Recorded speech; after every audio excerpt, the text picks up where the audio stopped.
Put my faith in a ticker, like a preacher to a prayer. Swore I saw a sign, but turns out nothing was there. Took a loan, took a chance, doubled down on borrowed time. Now my bank account's a graveyard where my dollars go to die. I was riding high on promises made of smoke and gasoline. One bad trade, one last mistake, and it all came crashing clean. Lost it all in the blink of an eye. Burned my wings on the way to the sky, but the sun don't shine on the reckless kind. Had to learn how to fall just to rise. Now I'm picking up pieces, stacking them tall, brick by brick till I get it all. Might have lost every dime, but you best believe I'll be back in the green.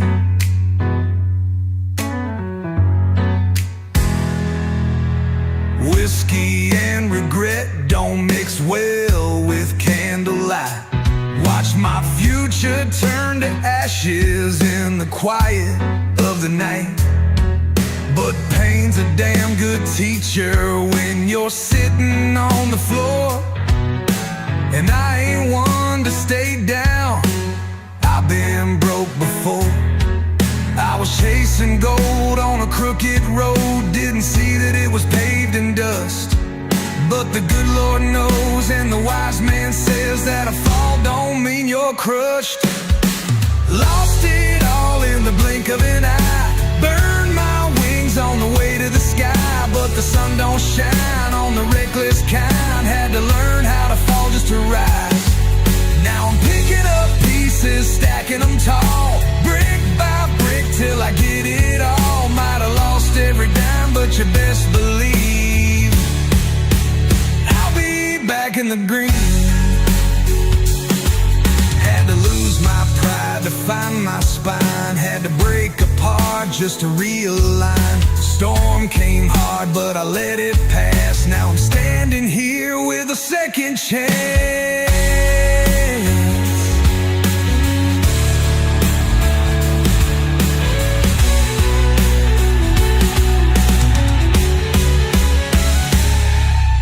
Lost it all in the blink of an eye. Burned my wings on the way to the sky, but the sun don't shine on the reckless kind. Had to learn how to fall just to rise.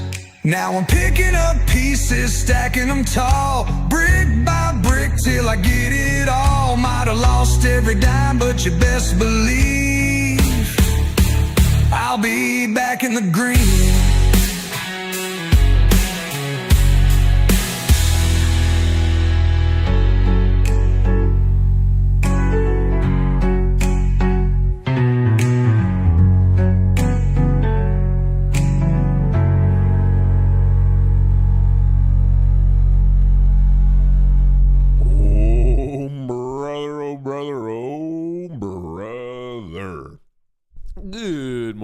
Good morning, and welcome back to another episode of the Kohrs Show, where today we're starting a little bit early because we have a very important inflation report coming out in about 5 minutes, 6 minutes. We get the consumer price index, and this is the last major inflation report, update, data drop, whatever you want to call it, before the FOMC meeting, the interest rate decision next Wednesday, a week from today. So with respect to the Fed, they're going to really be caring about this one. So I'm expecting some large range. According to Spot Gamma, the stability of the market's below 5%. So we're going to get some big moves today. I don't know if it's going to be bullish. I don't know if it's going to be bearish. But of course, in the pre-market prep, we're going to be going over both the cases, the bull case, the bear case. And obviously, we're going to be a little bit more comfortable with which one's more likely, the higher odds pathway, after we get this CPI report. So that's coming out about 8:30. Obviously, there's already a poll up on YouTube.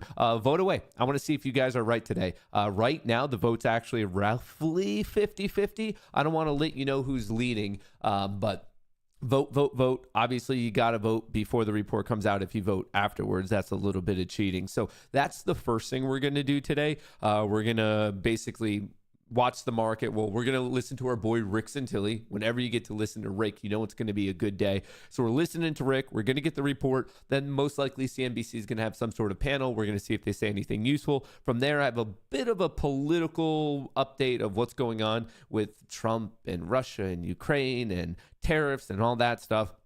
Then we're going to get a little bit more into like the specific market breakdown. I have all the key levels, and we're going to be at that point have a better understanding of what's going on with inflation. So we're going to get through all that. And then obviously on days like today, when we start a lot earlier, it'll give me the opportunity before the market opens to directly answer your questions. We could do some chart review. We can answer some option questions, some prop trading questions, some Discord questions. So I kind of enjoy days like this because not only do we get to get up at the crack of dawn, so we feel like we're getting more accomplished today, but on top of it, it allows me that opportunity to really chat with you guys before the market opens and I guess do my best to clear up any confusion or anything like that before the casino officially goes dingity ding ding ding on the day. So I hope that sounds good to all of you. I hope you had a phenomenal week thus far. I hope you are gearing up for a phenomenal day today. We are here on hump day. Hopefully it's a very profitable hump day. Coming into this, I did swing puts. It had nothing to do with my projection on inflation. I feel like when it comes to these inflation reports, it's 50-50. I'm in puts because the overall trend is clearly down. Lower highs, lower lows. Yesterday, I believe that upward movement that we saw from 1 to 3 had a lot more to do with 0 DT calls than anything else. And the fact that they were 0 DT means that those players are out of the system. They expired yesterday. It's a whole new day. We really didn't see the most movement in longer duration calls or puts. Granted, a little bit of longer duration puts got closed out, but there's a very fair argument that that could have easily just been because of the fact that we're already down so much. You got to lock in some gains. So that's a little bit of what we saw in options, but really the big news of yesterday of why we saw it was actually a twofer. At first, right after midday, we got some news that the tensions are really seeming to boil down. There's a 30-day ceasefire between Ukraine and Russia right now. So people like that news, obviously positive news. And then a little bit after that, we found out that the tariffs that were being increased in the morning on steel and aluminum going from 25 to 50, well, actually they got brought down back from 50 to 25. That all happened in one trading session. We got the first update of the double around 10:02 in the morning. And then it was around 1:30 in the afternoon that they're like, you know what? We're going to chat. We're going to figure it out. The U.S. Secretary of Commerce, Howard Lutnick, officially going to be talking with the, I assume, Canadian counterpart today. I don't even know what the title would be over there, but I assume it's just the equivalent. So they're chatting today, and in the meantime, Trump was basically like, okay, I'll bring it back down to that original level of 25. So that's what the late afternoon push was all about. Once again, it was very 0 DTE driven, and it was very 0 DTE driven in a negative gamma environment. So when we got going, you can really get going, but that's true for either direction when you're in a high negative gamma environment. So just want to give you a very quick recap of maybe the major things to know coming into yesterday. And this is the pump I'm talking about. So it was very weak after the initial news of tariffs, and then the news got completely reverted, and we kind of pumped, and then we sold off and basically violently went nowhere. Right now in pre-market trading, there's a little bit of optimism going into the CPI report, but I want to let you know it's about 50-50. And on that, let's see if they're going to, do I need to reload this quick?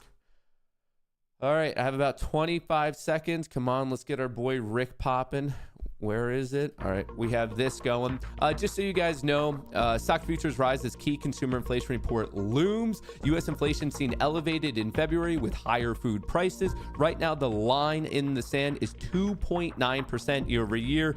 That's the median value. Last month, they were wrong. They were coming in a little bit lower. It came in hot, but these are all the projections. And once again, the median value, they're expecting 2.9%. So that's what you should think. I do want to let you know that going into this, someone took a massive bullish position on crypto.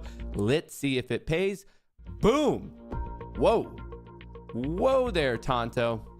Look at that pop. We went from 561 to 565. Jesus. All right, let's see what Rick has to say about it. Huge pop. Initial reaction. Seconds away now Whoa. from February CPI. Why is this not standing showing? by the CME in Chicago. Rick, the numbers. Why is it black over there? Yes, boy, this is a biggie. This is our Did they February figure out how to block it? Consumer Price Index. All right, you're gonna have to trust that it's Rick. Comes in a 10th light, up 0.2%, and in the rear view mirror, Huge pop. at least now, not revised, and up 0.5%. By the way, was a 2-year Initial high, reaction, reversing very from bullish. Up 0.2 Will it equals hold? where we were in October. To find a lower number, you're back to July of last year. You guys were Strip out the 50-50 in the important food vote. and energy, it remains up 0.2 on core. That's following up 0.4, which was the highest level since Feb of 23.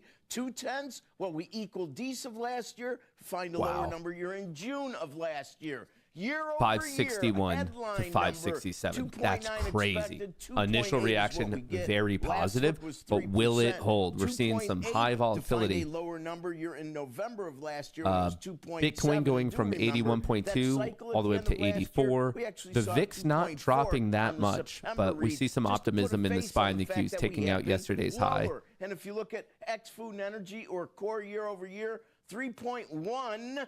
3.2 was what we were expecting. Getting a little 3.3 faded, in the though. rearview mirror. 3.3 in the rearview mirror was the highest since May of last year. 3.1, to find a smaller number, you have to really go into the Wayback Machine. Wow. You're going to April of 21 when it was 3%. Now, I know many don't look at the following, but if you look at the actual index Coming of in CPI, a tenth light that right goes here. back to Instead of 0.3, came in at 0.2. 1913. Instead of Right now, 2.9, we're 2.8. Instead of 0.3, came in at 0.2. A 319.082. tenth That's lighter than another expected. all-time Inflation coming in high, slightly going less back to than expected. 1913. That's the headline of Look at the Kohrs. day. That was started in 1957. It comes in at 325.47.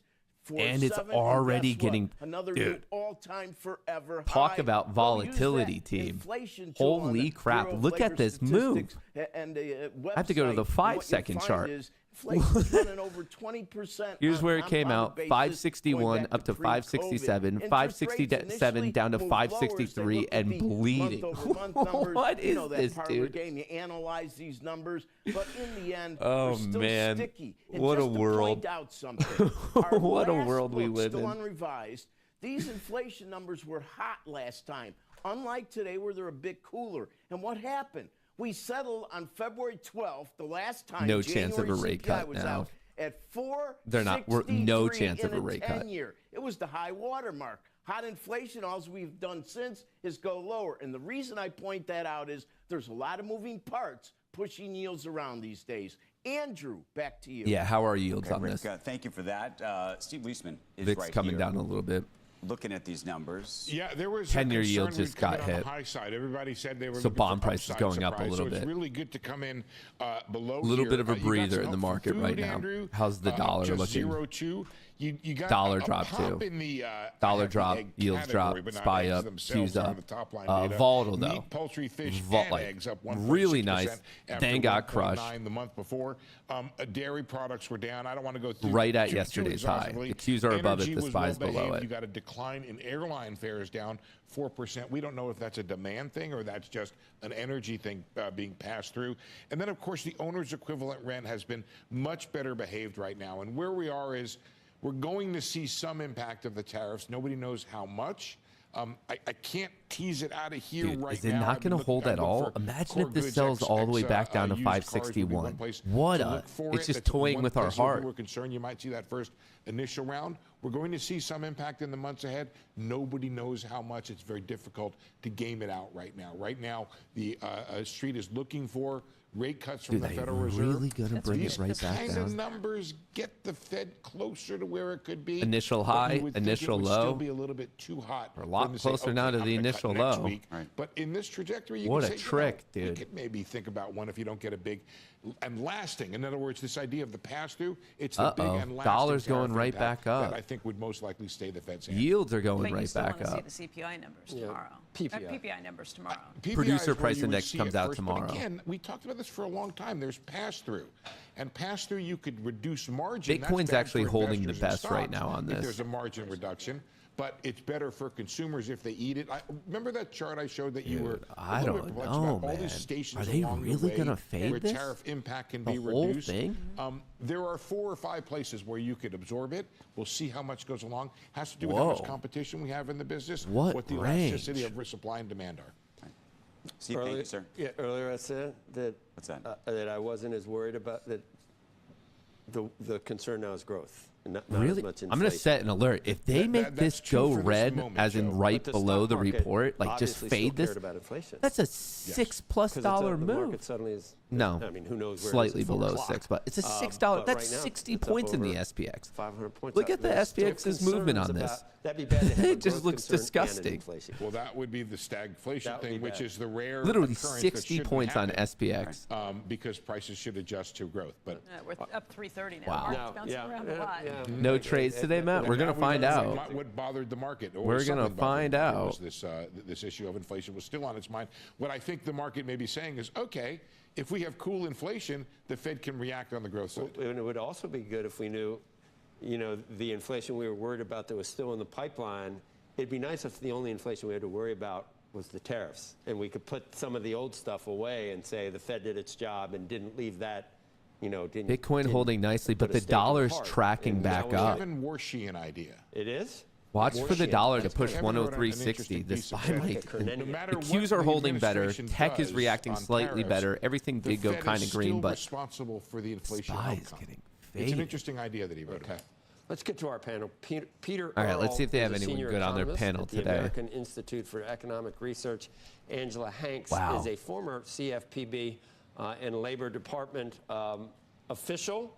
Rick, I don't know if we bring Rick back. We all want I gotta give Rick. you a chance to at least respond to whatever you want to say. Then I'll get to Angela and Peter.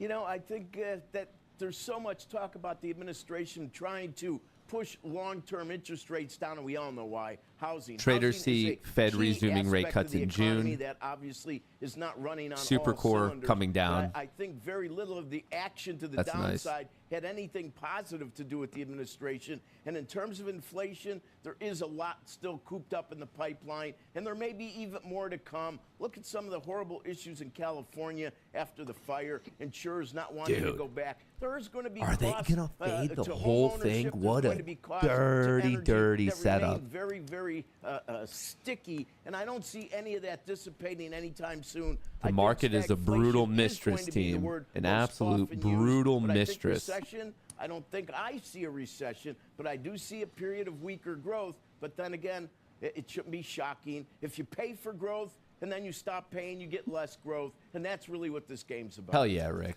Rick knows what's Angela, up. you can start wherever you want, but are you at least in agreement? Is growth more of a concern now than inflation coming back or staying sticky? I think it's too soon to say on both. So Why on is it inflation, I'm blocking glad to see this? that the numbers are down from last month. They but must have as figured many out people have mentioned, we are better seeing ways the to not impacts show the of video. I the can see it, tariffs but in it's these being numbers, and we've streamed had as a like pretty all rocky black March, security which I think stuff. gets us to growth. While we should be paying closer attention to the inflation numbers and watching them over the coming months as the Dude, tariffs no. may or may not go into effect in each of these No countries, way are they we fading also this have whole to be worried thing. about the fact that even the president We're and the Commerce less than Secretary $1 at away. this point are predicting a recession. Right at the If start they of the are report, we were at concerned that growth isn't going to 561.15. happen, and they're the ones who are in charge of ensuring that it does. And we're I think less the rest than of us a all have buckaroo reason to away. be concerned. Pump, I think between the tariffs, smash. the kind of chaos of Doge, the mass layoffs of federal workers and the critical services that they provide. These things will have an impact both on the federal workforce, but also sort of downstream effects on the economy overall. And it's early, but I think we'll start seeing those in the coming months. I think maybe I misheard you. You didn't say the Commerce Secretary and the President were predicting a recession. You said neither one of them are predicting a recession, right? Oh, yes, I said they both are. They're not predicting recession. On Sunday, the president declined to say that he didn't expect a recession. Well, Yesterday, that's not the predicting one. And the Commerce Secretary we were even making fun of him to some extent that he was so definitive about there not being a recession. So that's That was a absolutely nice false. The Treasury Secretary. 10-minute Oh, you talking bull Treasury Secretary or market Commerce right there.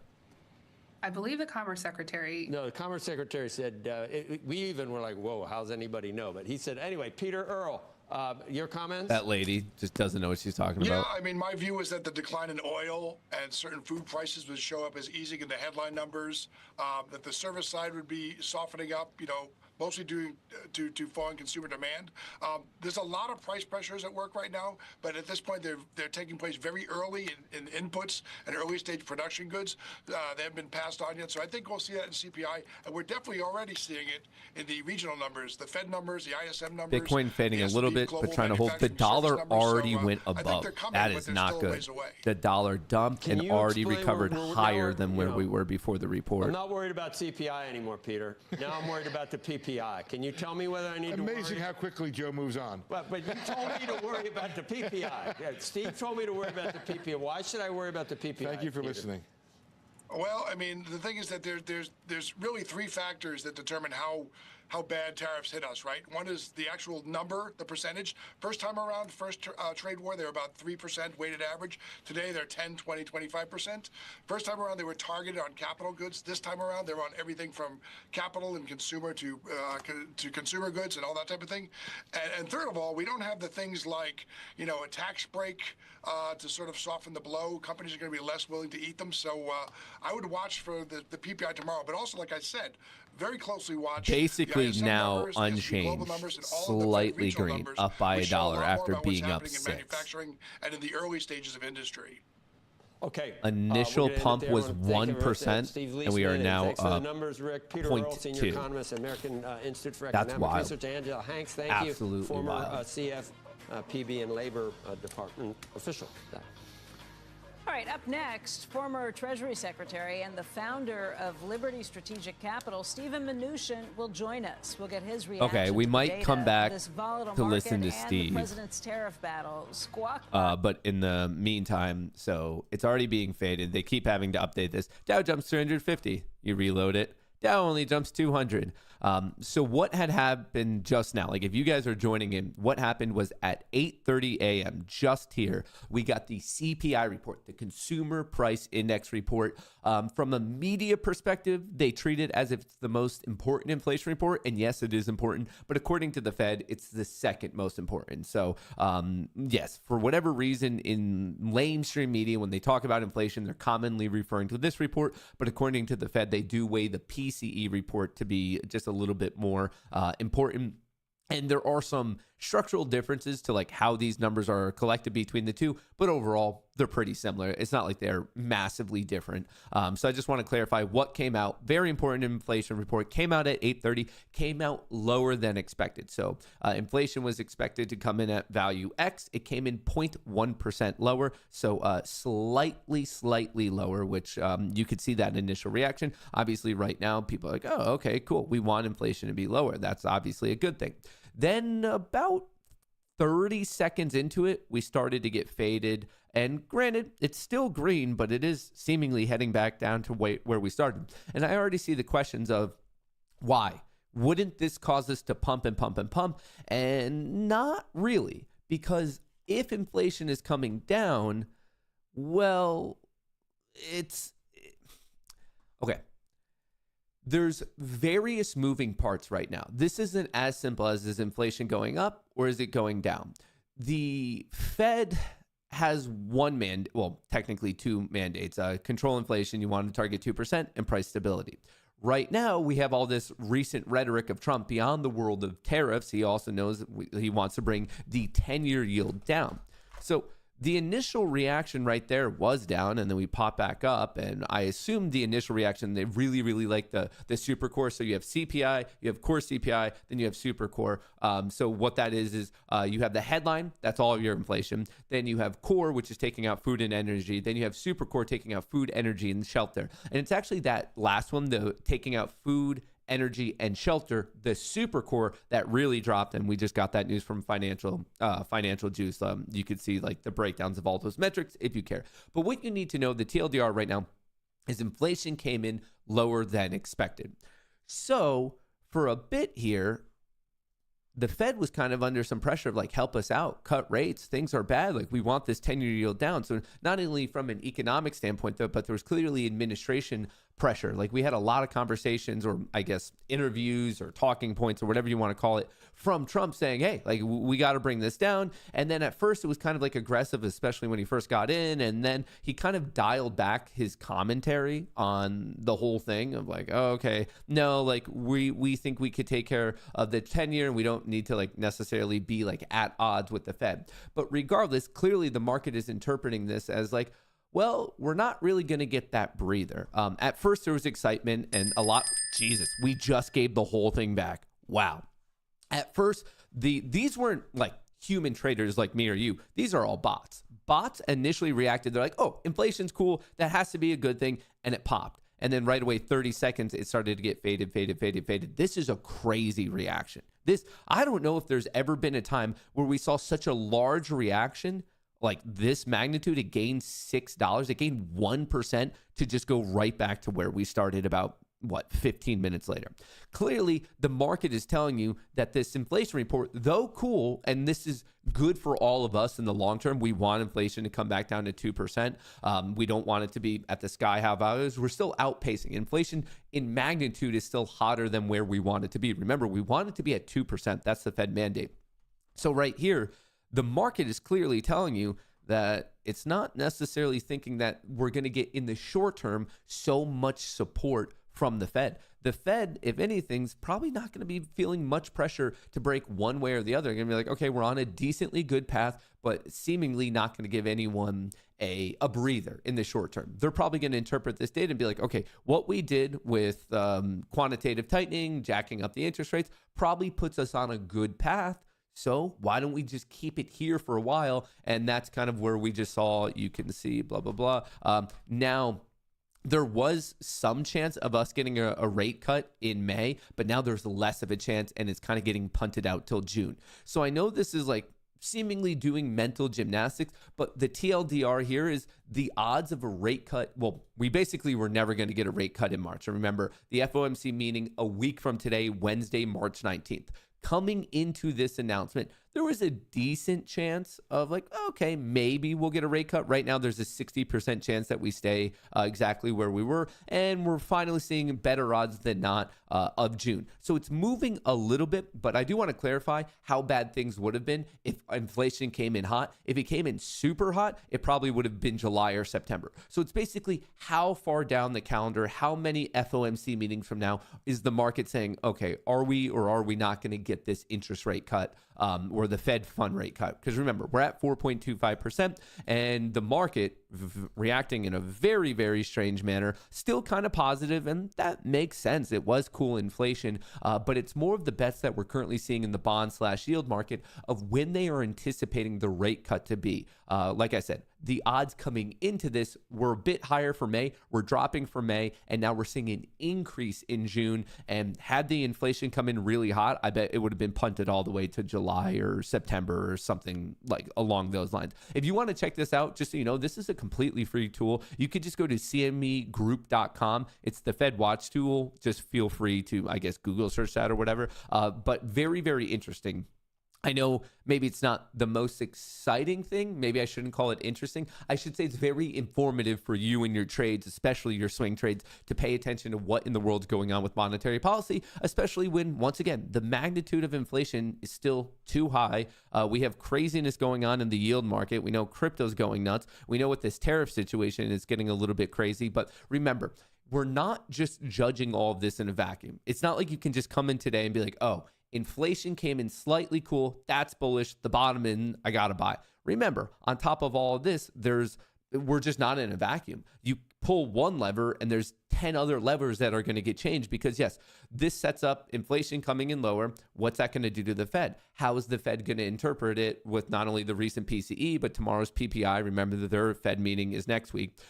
What's their commentary going to be on the tariff situation? Are tariffs actually going to actively contribute to pushing inflation higher? If it does push it higher, is the Fed going to be so extreme that they actually, instead of cutting Fed interest rates, start to jack it up? So there's various things that as you move one, other things are going to be impacted. And right now in the market, clearly the bots went nuts at first. At 8:30, they just on a rudimentary scale said, oh, okay, inflation comes in low. That has to be bullish. But obviously the secondary and tertiary things that move in this particular case, more so of the bond market. And you could even see it in the dollar here.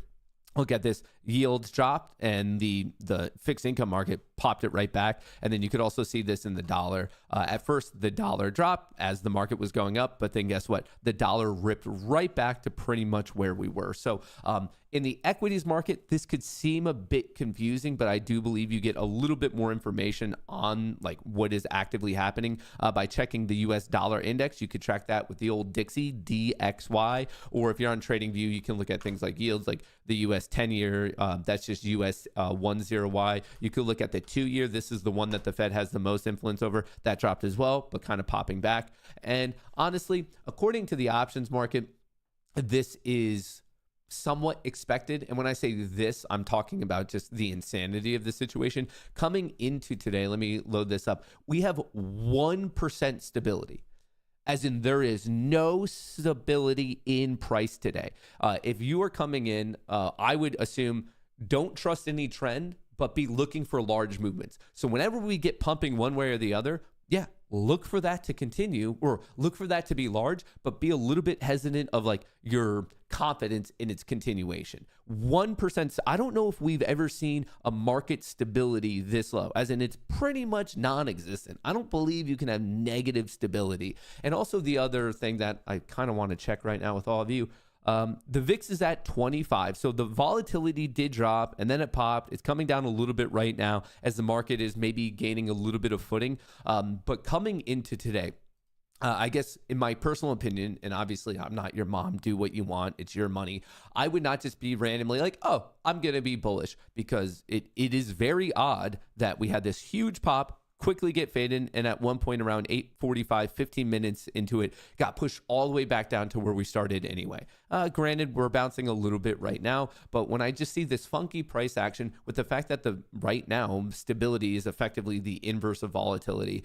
There's other calculations involved in it. I believe it's proprietary to spot gamma, but the fact that they're calling out 1% stability, yeah, means vol's high, means we're in a massively negative gamma environment. When you see all the red, when it looks blood red like this, that's negative gamma. Negative gamma is not bullish or bearish. It just means that the market makers are going to have to hedge an extreme amount in whatever direction we go. If we start to pump up, the market makers are going to be forced to hedge a large amount by buying more and more and more. So if we go up and then we know market makers have to buy more, it'll really get pushing. And then on the flip side, if we start to go down, market makers are going to have to hedge a massive amount by going short. So this is a very fancy, nerdy, mathematical way of saying whichever way we go, look for it to be more extreme, which is a roundabout way of saying that's why we have such low stability, because wherever we go, we're going.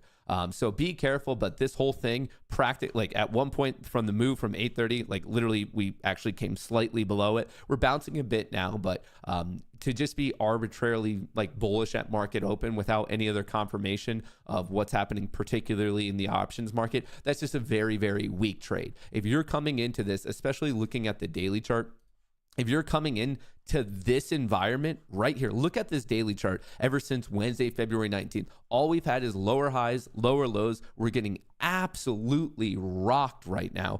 For you to look at this and be like, yep, this is the day for me to be bullish, just arbitrarily, not even waiting for market open and seeing where the money's flowing or anything like that. If you're like, nope, low inflation, I got to go long. That's a very, very dumb thing to do, especially with the amount of live open interest for the March OPEX, not this Friday, but next Friday. And then the Friday after that, we have the big JP Morgan collar position. Right now, today might end up being the bottom. I'm not discounting that, but I'm saying if you're already calling that right now, and if you end up being right, it is nothing but pure luck, because the underlying data set, well, right now it's just kind of non-existent. That data set's not right there. Once again, maybe it comes in. Maybe we track the options flow and calls are being bought, and more importantly, puts are being closed out, and then we have a Vanna rally that turns into a bit of a gamma squeeze. Yeah, today could be a gangbusters bullish day, but to just be already committed to that, it's just silly. Remember, in my personal opinion, the best way to approach the market in any given circumstance is to have the various pathways, the various scenarios that could play out, and you just know the probabilities assigned to those pathways. So ideally, you're looking for good odd pathways with a good risk to reward return, but to be so strongly committed to either side, it's just a silly way to do it because nothing is ever 100% guaranteed. Nothing's ever 0%. So right now there's a bit of bullishness in the market, but given the current environment, I'm really, really surprised that there's not more bullishness. I really am. I thought on a low inflation report, not only would we have pumped here how we did at 8:30, but I truly thought we would have held. The fact that we're not holding this, it is beyond noteworthy. It is something of legitimate concern of why was it faded so aggressively, and we're going to be finding out. So like the thing that I'm most important going to be watching today is the aggression in the options market. Obviously, we'll find that out when the pit session actually gets going. It's going to be in about 34 minutes. Yesterday, and I covered this in more detail in the update video, yesterday's bullishness really starting at about 1:30, maybe getting going at around 2 p.m. This was not longer term confidence in the market. You could see from this green candle just pumping, and the fact that it was so tightly coupled with the orange.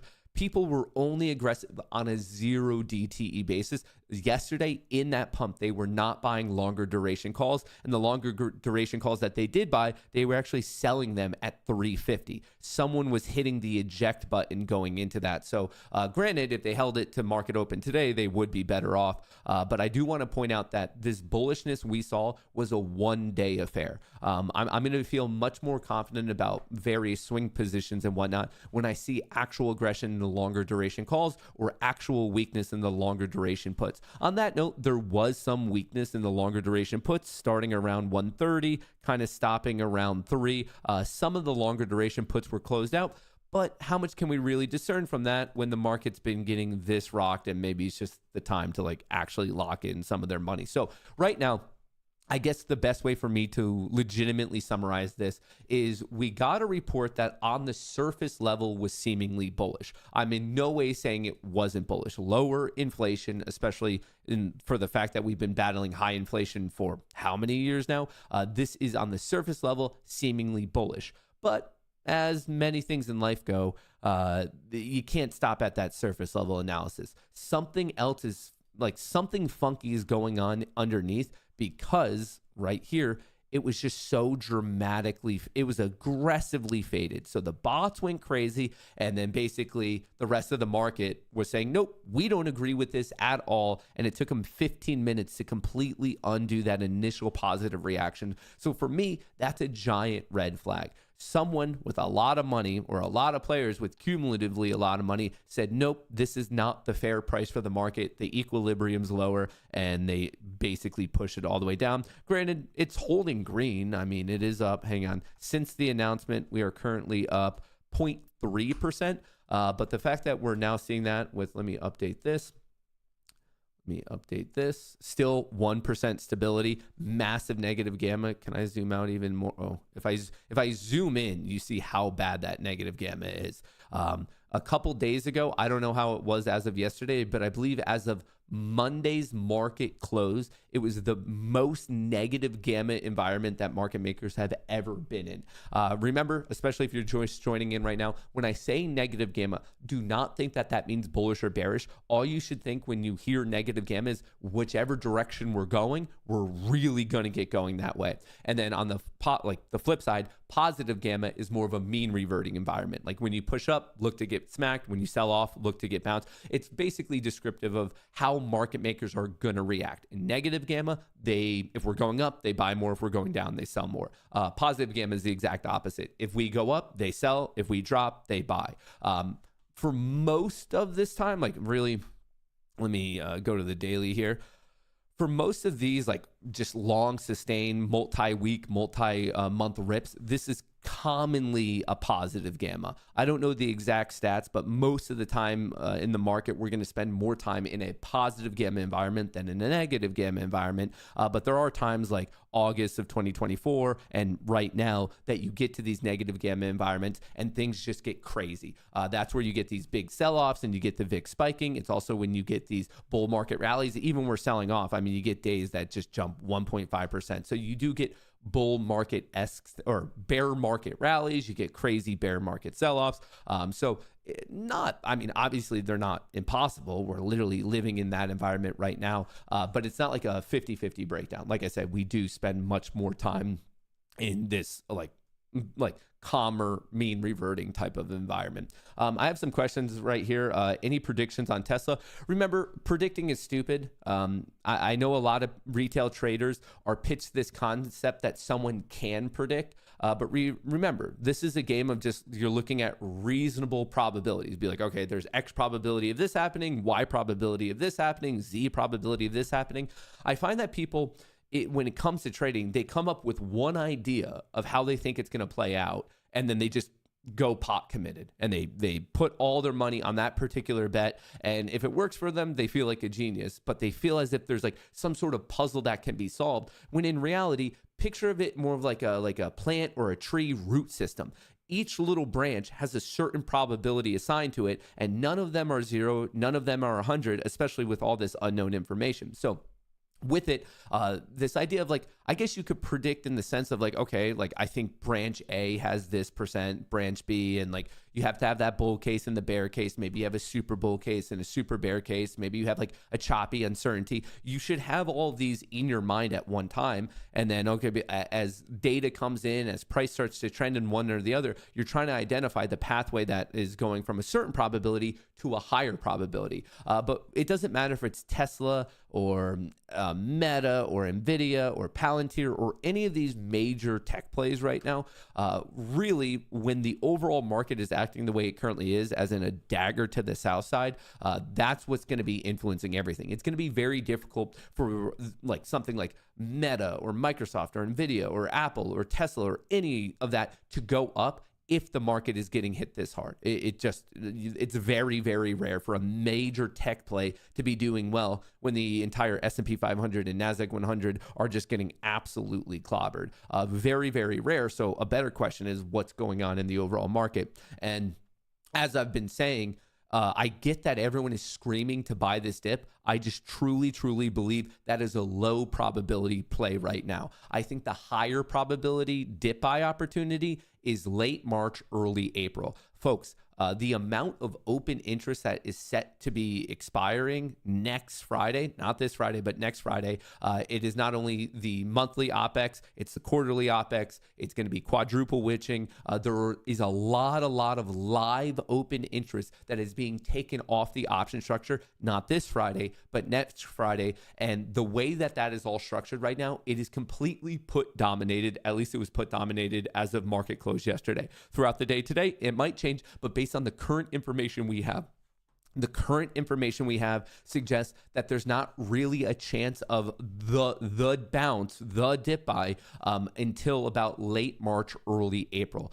So not only do we have that giant March OPEX, the quadruple witching day, once again, not this Friday, but next Friday. Next week, we also have the FOMC meeting. So basically, on Wednesday, we have the FOMC meeting. It's also volatility expiration, and there's a lot of live contracts involved. Then on Friday of next week, so Wednesday of next week, FOMC volatility expiration. On Friday, we have the quarterly OPEX, and it's a very, very large one. There's a lot of live open interest. Then the week after that is the end of the month, and that's when the JP Morgan put side of the whole collar expires, but we're very close to the put side. So JP Morgan's collar position expiring at the end of the month. Next Friday, we have the quadruple witching quarterly OPEX. And then 2 days before that, we have the FOMC meeting and the volatility OPEX. If you look at the option structure for next Wednesday, next Friday, and the Friday after, there's nothing supportive of a sustained rally right now.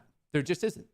And I mean, I guess that's not really an opinionated thing. Just go look at the structure. I guess on that note, I can't just say just go look at the structure. I should probably let you guys know where to look at the structure. My favorite tool to study anything going on in the world of options is SpotGamma. They just so happen to actually be the partner of today's show. Right now, we are the only community that they are offering this to, but you can get 80% off. Obviously, shout out to SpotGamma for being partnered up with us for so long. Pinned to the top of chat in the description of the video. But when I'm saying look at the option structure, well, as we are degenerately trading throughout the day here, we're always watching the hero tool, which gives you the idea of the 0DT movement. Are we pumping up? Is the delta going higher? Is it going lower? But from there, they have a ton of things going on. I mean, this is every single day, day in and day out. When I am getting these key levels to watch, not beyond the high, the low, and the close of the previous day, but all these key option levels, folks, it's just coming from here. Is vol expanding? Is it contraction?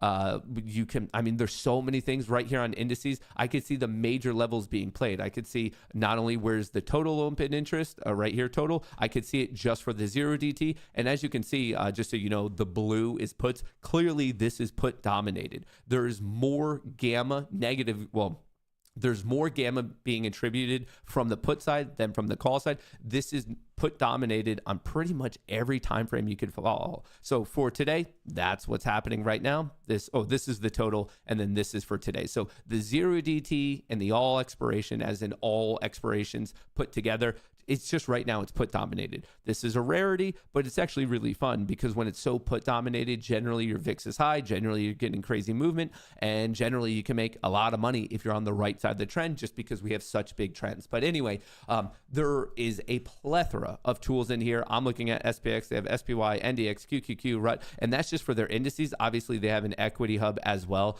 So if you want to, someone asked me about Tesla, so you can look at the key levels on Tesla. You can see where the put walls are. You can see where the gamma strikes, the hedge walls, put and call impacts. You can see where they're playing it. Once again, you can see the different expirations. They just have so much going on here. I feel like every single time I look at this tool, I find something new. You get volatility skew, you get the term structure, you can map over different things. Like I said, this is one of those things that you start it and you realize that it's kind of an endless playground. I find it fascinatingly cool, but the TLDR here is every single day when I'm laying out these levels of like, oh, resistance, support, things like that, like where are the interesting movements coming? That's the tool I use. And then that's kind of how I start my day or get ready for the week or the month or whatever the time period is. But then when I'm actively trading throughout the day to see the bullishness and or bearishness, just which way are we trending, that's what I have here. So this pump, in a certain sense, you could say that the sell-off at the start of the day was a bit weird because if you notice, yeah, we did have weak options up until 1040, but then the options market kind of got strong as price kept selling down, which might have kind of given you a signal that maybe on a legitimate dip opportunity, the first higher low you see, maybe it was a quality time to buy at around 2 p.m. Because options were strong, price was doing the opposite, options got even stronger, price put in that higher low, you have that low risk opportunity to go long, and it ended up ripping pretty much until about 3 p.m. So there's just different ways you could use it. I don't think there's necessarily like the ultimate perfect way, but I find it a tool to be very informative. Has it helped me make a lot of money? Of course it has. But the thing that I find to be the most useful about tracking options, and obviously use whatever platform you find to be your favorite. I just like spot gamma the most. That's just a personal opinion. But when you track what's going on in the options market, yes, it can directly help you make money. But the thing that I find to be the most fascinating is the amount of times it helps me not lose money and not get into stupid trades that I shouldn't be in. So for any options analytics tool, yes, it does find good setups. And you're like, oh, maybe I'll get into it. But the amount of times where I'm like, oh, I think I want to take this trade right now, I quickly check what's going on in the world of options. And then the world of options is not supporting the trade. So I don't take it. And then before you know it, price would have gone against me anyway. So I think, yes, directly can help you make money. But I think it is invaluable in the amount of money it helps like save from just like not doing stupid things. So that's my general, I guess, thoughts and opinions on using an options analytics tool. But I've gotten to the point where in my career, I truly believe that I wouldn't trade without it. At this point, I think if you're just exclusively trading off a price action of like, oh, are we going up or are we going down without knowing what's going on in the derivatives market, it truly makes no sense to me. Right now, every single week, every single month, the amount of trading in the options market is only increasing, and about 50 to 55% of it, depending on what time frame you're looking at, is actually controlled by 0DTE trading. So with that, I mean, that's every single day when you guys are coming in here and you're like, dude, how is he getting these levels so perfect? It's not rocket surgery. It's really just me saying these are the major option levels being played. So I have the bull case, I have the bear case, and then this comes back to the initial question that got me on my soapbox here of like, oh, what's the prediction? And having a singular prediction is what I have an issue with. I think you should be reactive to the various pathways. Be like, okay, I know there's a lot of players here. I know there's a lot of players here. And like, you have the bull case, you have the reach bull case, you have the bear case, you have the reach bear case. And if you lay those out on your charts beforehand, or if you note them down somewhere, it allows you that opportunity to really just get prepared for the day. So instead of like scrambling on crazy movements, you know exactly the levels you're targeting. You know exactly where your risk is going to be. It's that type of prep work that when the market actually gets going and the casino goes dingity ding ding ding, that you're going to be better off for it. So I'm more than happy to answer questions on that, but very quickly, just to kind of prep up, remember coming into this, someone had a huge position, 150 million on ETH, 25.5 million on Bitcoin. Thus far, it's looking good, but let's see if it actually holds from them. And on top of the inflation report that we just got, once again, if you're coming in right now, the inflation report came in cooler than expected. Very strange reaction though, because at first we had a $6 pop. 15 minutes later, it was completely faded. We got a little bit of a pop there, but now it's kind of looking a bit weak. And I do want to remind you, especially if you're just joining right now, this is the lowest stability reading we have ever seen in the market. When you see this stability, this is a proprietary forward-looking metric measuring the likelihood of a large movement over the next 60 minutes. This higher value corresponds to lower likelihood. So basically, it's saying expect big moves. It's not calling out bullish or bearish. It's just saying that right now price is not stable, as in we're looking for big moves. On top of that, we're also anticipating potentially updates related to the whole trade war, tariff, drug war situation. Trump's economic messaging is spooking some of his own advisors. President's team received flood of calls from business executives concerned about the mixed messaging on tariffs. I don't blame them at all, because in one singular trading session, we are going from, oh, we're doubling tariffs to never mind, we're not doing that. We're bringing tariffs back down, which is causing a lot of uncertainty, which is causing the higher volatility in the market. EU targets 26 billion of U.S. products in tariff retaliation. We haven't spoken about the EU for a second because the recent news related more so to Canada, Mexico, and China, with a big emphasis recently on Canada. But I want to let you know that we're still, I guess, creating more trade enemies than we might be remembering. The EU targets 26 billion. It's a retaliation. We know that Trump multiple times has already gone on record that if you retaliate against anything he does, he's going to retaliate double. So we might be getting an update on that particular front today from the EU. Trump's trade war expands as metal tariffs spur EU retaliation. So the recent metal talk was more so related to steel and aluminum. It got doubled up to 50% yesterday, more so with respect to Canada. And then it got cut down starting today. Today, March 12th, those tariffs are allegedly going into effect. So we'll probably get some news there. Maybe there's going to be a last second Hail Mary conference or talk, chit chat, meeting, whatever it is, where they decide, you know what, we're not going to have any tariffs. And if that happens, you're going to see the market just absolutely rip, or it could break the other way. And they're like, you know what, actually, we're going to double it again. I don't like how the conversations have been going. And you could see the market completely drop.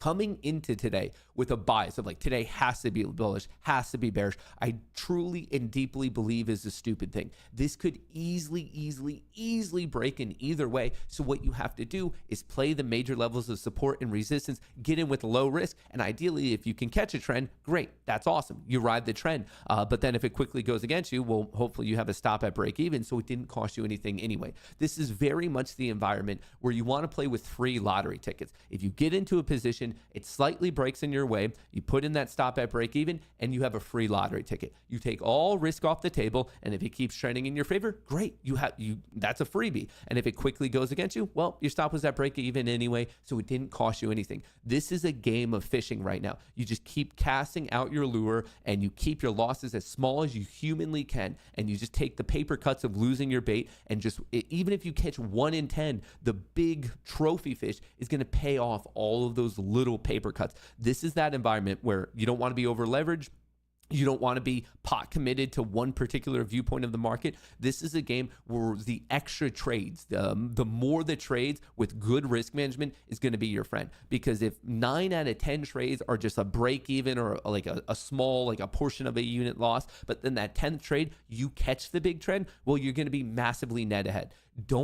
Remember, one trade is not going to make you, but one trade can easily blow up your account. That's why you don't want to be over leveraged or over committed to one particular setup. This is just a game of numbers right now of how many free lottery ticket plays can you possibly get. U.S. stock skepticism deepens as Goldman cuts the S&P 500 target.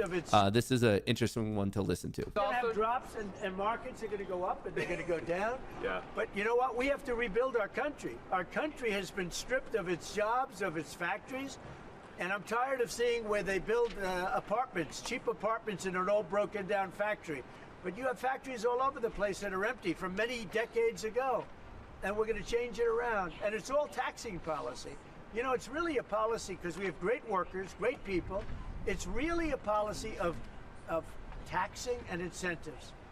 And I'm bringing the incentives back. And bringing the incentives numerous back. plants, and I don't want to mention specifically, but I'll mention this one.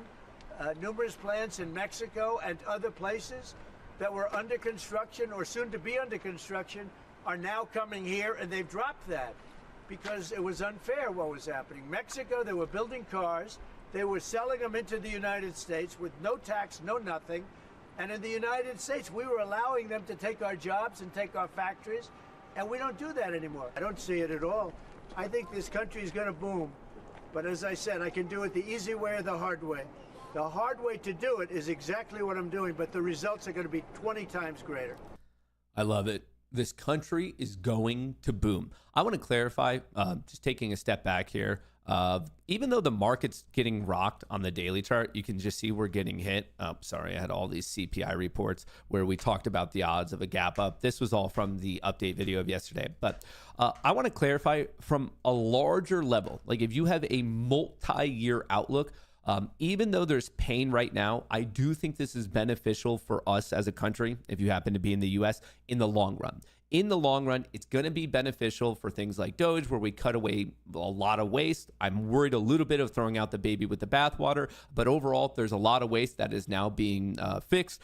We have very unfavorable trade plans. The idea of getting better trade agreements, the idea of bringing more manufacturing back to the U.S., it is, as Trump alluded to, in the short term, it's going to be a period of transition. As in, yeah, I know things are going to get funky in the short term. But remember, this has been going for not even a month now. But if you have a 3, 5, 10, 20-year view, I think it is very hard as an American or a person living in this country to disagree with the fact that if we have better trade relationships, as in more favorable, as in not just getting absolutely screwed. We have more manufacturing, more job opportunities, less waste in the government. In the long run, I truly believe this will be beneficial. It's just in the short term, it's obviously very painful right now with respect to the short-term view of the stock market. So play both accordingly. You can make a ton of money to the downside. You can make a ton of money back to the upside.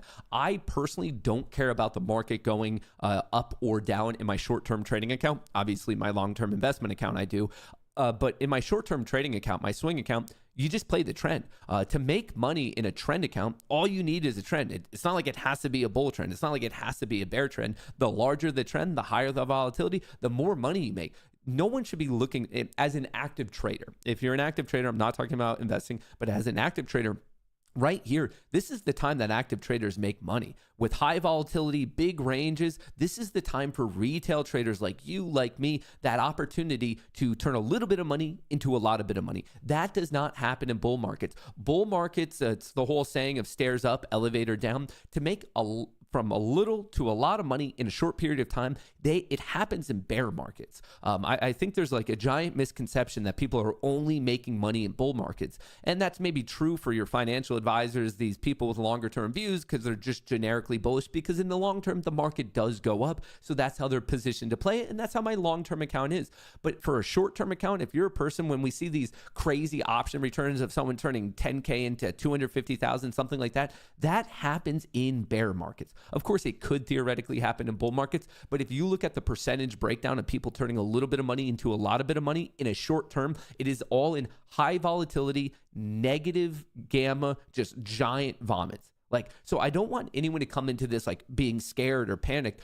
If you are really honing your trading skill set, this is the time to make a ton of money. A ton of money. So even though we're talking about some like, oh, it's red, it's bearish, I don't want you to construe that as, oh, that means you're going to lose money trading. I mean, you can make a ton of money trading in this. So, and point proven is I've shown you guys my swing account. I mean, this year I'm up over 100% already. I'm I don't know, like 150K or something like that. And it all came in the month of February and March. It wasn't even in January because January was so choppy and crappy. But as soon as we started to break down in late February and really getting going in March, all of that return was just from this period.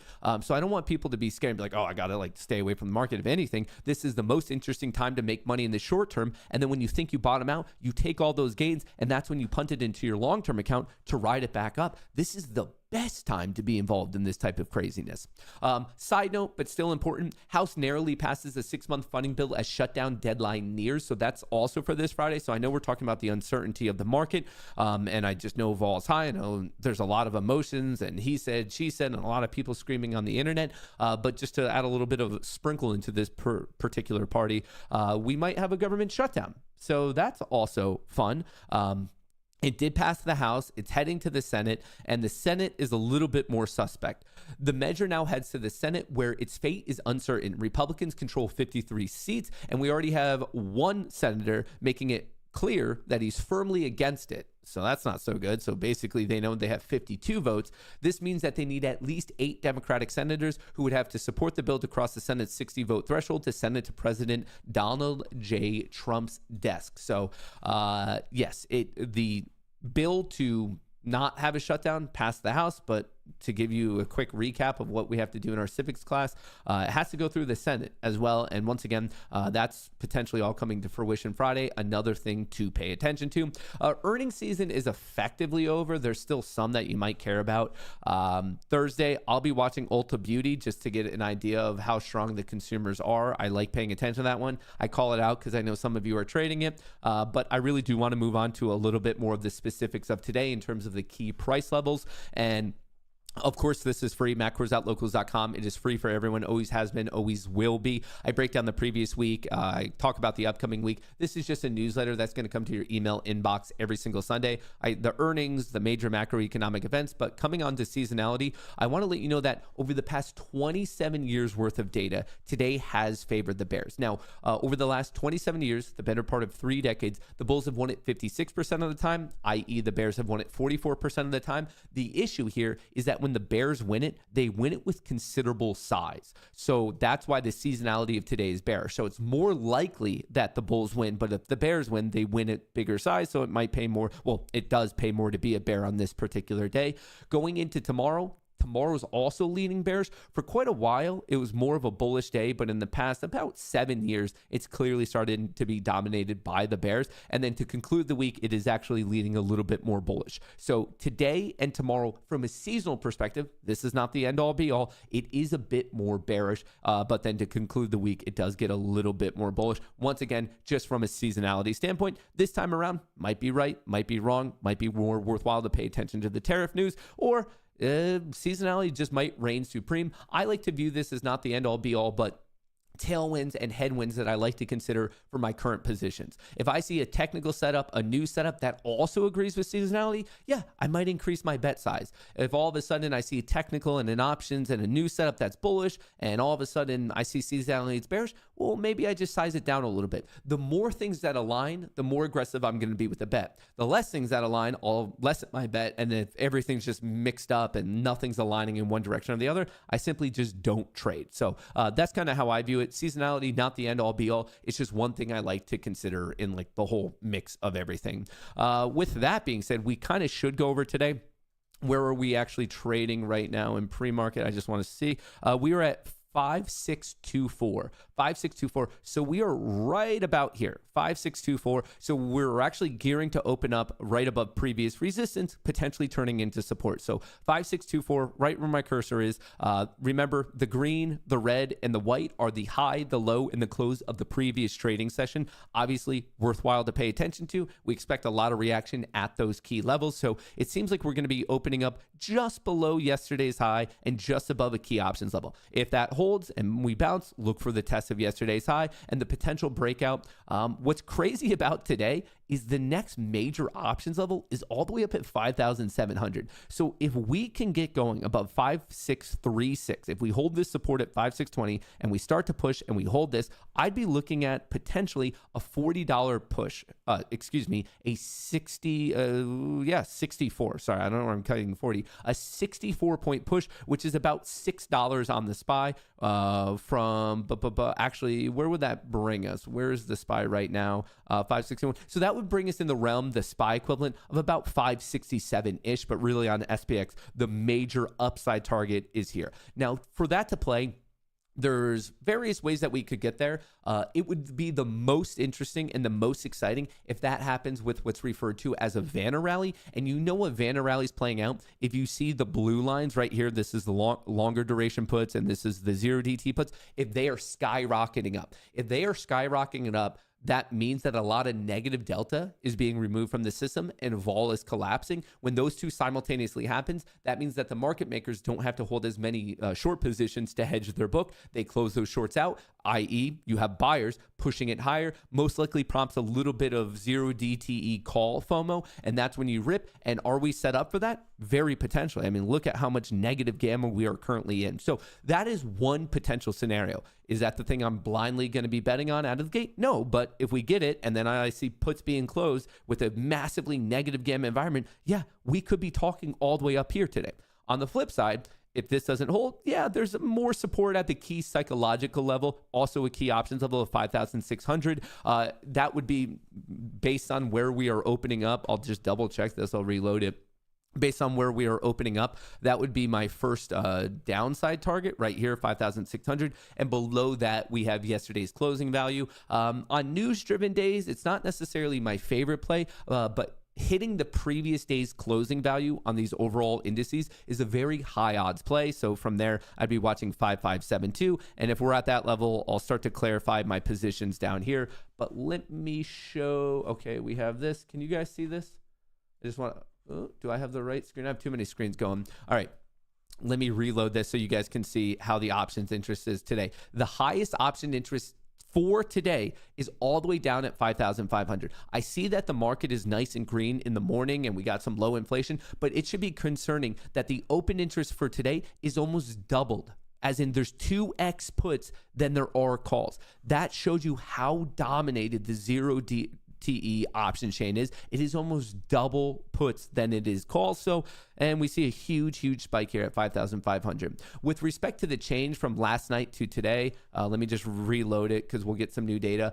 Big spike all the way up here at 5,700, and that's still big spike at 5,500. If we look at the volume traded from last night to today, big spike at 5,700, big spike at 5,720. That would definitely be my most extreme reach target of the day. But on the bearish side, we were talking 5,500, 5,490, and even 5,450. That is huge ranges. That's a massive range to the upside, a massive range to the downside. This is my exact point. Don't be married to the bull side or the bear side. Try to identify whatever trend is being created. Get in with low risk, because if you're on the right side of it, dude, we could have a huge rip to the upside. We could have a huge rip to the downside. You just want to play the break accordingly, ideally with low risk. And that's where you put your stop in at break even as soon as it's reasonable. And then you just kind of rip it from there. But right now we are expecting, let me just load this. Looks like the at the money straddle is pricing in a full 1% movement in the market today, which is probably going to be understated if I have to guess the way this is currently being set up. But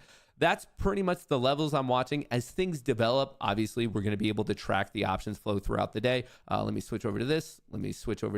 As things get going one way or the other, we're going to keep coming back here to see really, is there true bullishness, or are we going to see some weak-handed bulls use this pop to get out and then we just get absolutely crushed? I am not committed one way or the other. Obviously, in pre-market trading, the 5-minute, the 10-minute, and the 30-minute are all bullish, but the 4-hour is still bearish. The 5-minute, the 10-minute, and the 30-minute on the tech sector are all still bullish, but the 4-hour is still bearish. So in the shorter time frame on both major indices, the bulls are dominating ever since that 8:30 report. But I don't know. There's a voice in the back of my head that is saying it's suspect that within 1 minute, this giant pump so quickly got faded.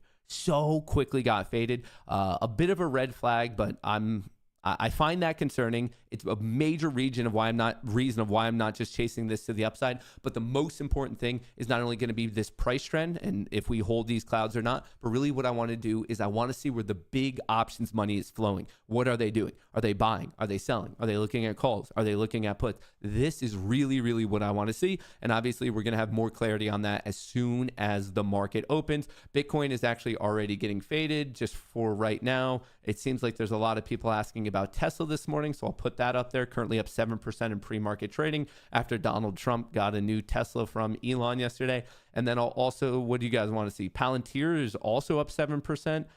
We have NVIDIA up 5%. I'll put a Palantir and Tesla just because they're up quite a bit in pre-market right now. But also up here, right above my head, pay attention to the VIX. Pay attention if we're going higher or lower. If this thing starts to recapture 27, 28, we might be getting that big movement. On the other side, if it collapses, that's exactly what we might then be seeing for a Vanna rally. So have the bull case, have the bear case, and play it accordingly. And on that note, dingity, ding, ding, ding. The world's largest casino is now open. Best of luck to all. Play responsibly. And if not, have fun.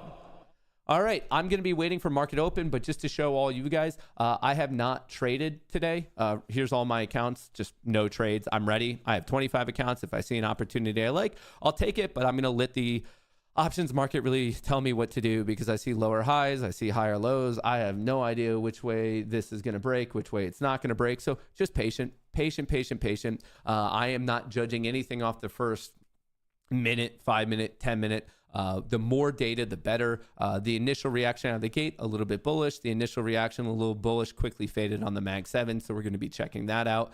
Remember, the way I track all this options data, which I truly believe is invaluable, is all via Spot Gamma. This is my favorite options analytics platform. And right now you could get 80% off. It's just pinned to the top of chat. It's in the description of the video. We are the only community on God's green earth that they give 80% off to. So highly recommend you check that out. And that's literally what I'm using in real time right now to see, are we getting more bullish? Are we getting less bullish? Are we getting more bearish? Are we getting less bearish? It's what I use literally day in and day out to track what in the world I should or should not be doing. We'll come back to this. I did mark out right here on the 30-minute, the post-market to pre-market, basically after market close yesterday to right now. I marked out the highs and the lows. It's always interesting to see if we break that. So obviously we're a lot closer to the high value, or we're going to completely tilt and go to the low value. So I like to mark those out. We kind of already went over this. I find it a bit suspect how much it got faded. But the other thing I need to add to all of this situation is whatever you need to do. Oh, we're already at that high from yesterday. So this is interesting because if we can actually hold this, it truly is setting this opportunity up for another 64-point push, a $6 push in the SPY, bringing us around to 667. This is the first real test of the day. It only took 2.5 minutes. If this can hold, we might be talking about a huge push all the way up here.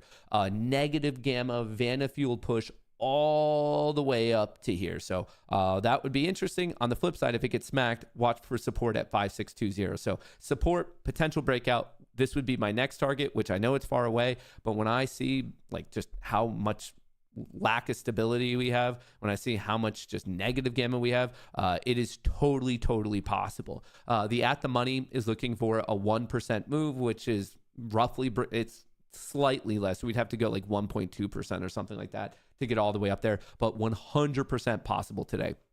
Out of the gate, I am never, ever really a fan of trading right out of the gate. I think it's a weak play just because you don't have enough data yet. If you are a day trader, I just don't like it. If you're a swing trader and you're like, you know what, I just want to lock in some of my gains because of a good gap, yeah, I totally understand that. But if you're a day trader, and especially along the time frame of like, oh, I hold things for maybe 30 minutes or maybe a couple hours, to randomly be throwing on positions in the first couple minutes of the day, you're just playing with poor odds. You're literally playing with 50-50 odds, especially if you don't have any of the data. So just patience pays. I feel like I've learned some good lessons and some bad lessons in my career of trading.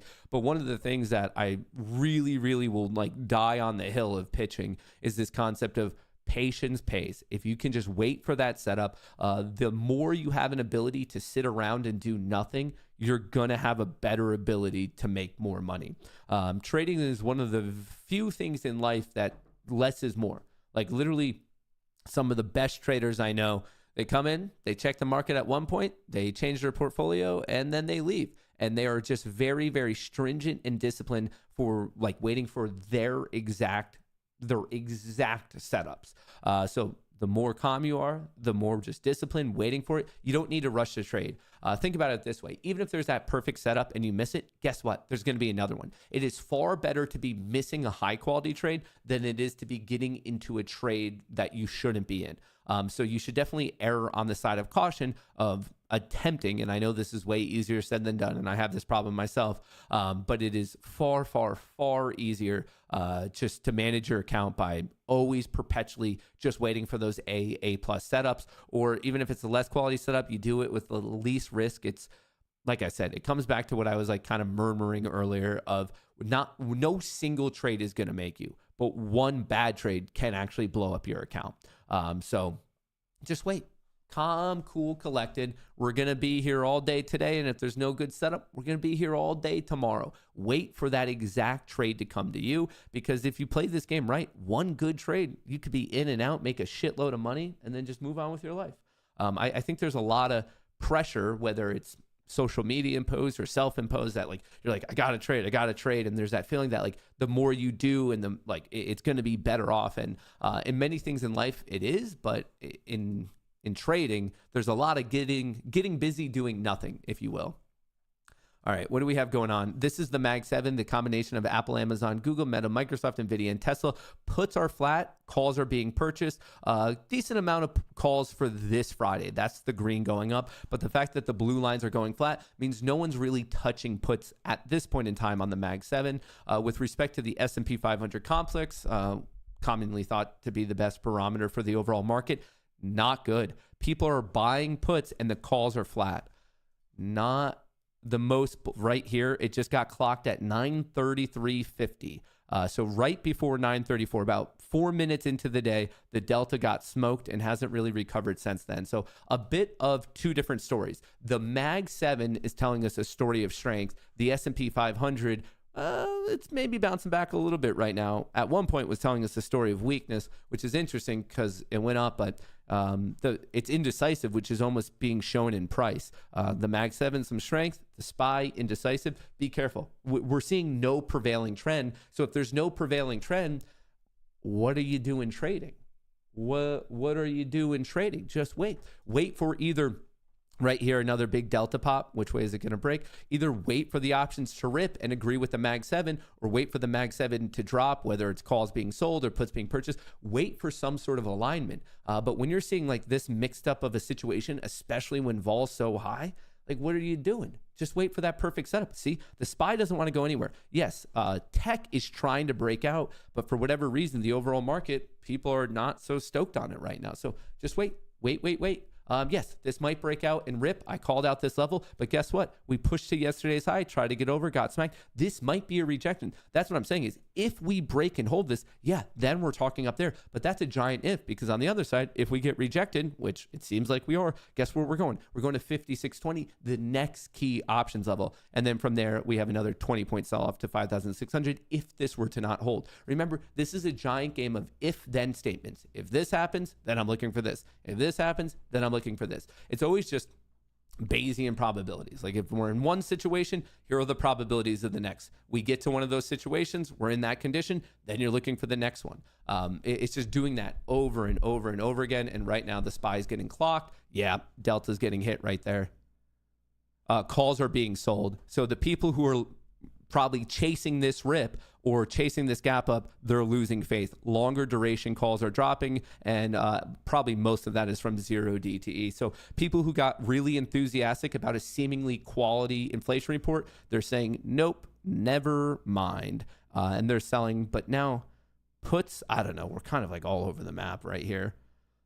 The net situation on the Delta is slightly down. And then if you look at the Mag 7, what are they still buying? They're still buying calls. So no one's touching Mag 7 puts. They are aggressively getting Mag 7 calls for this Friday, but the S&P 500 is going the complete opposite situation. So a bit more strength in the tech sector, and we're kind of seeing that. Qs are up 1.8% while the SPY's up 1%. So we're kind of seeing that just in the percentage gain. But be careful, because yes, there is a chance that the SPY breaks in favor of the Qs. There's also a chance that the Qs break in favor of the SPY. And since we don't know right now, just wait.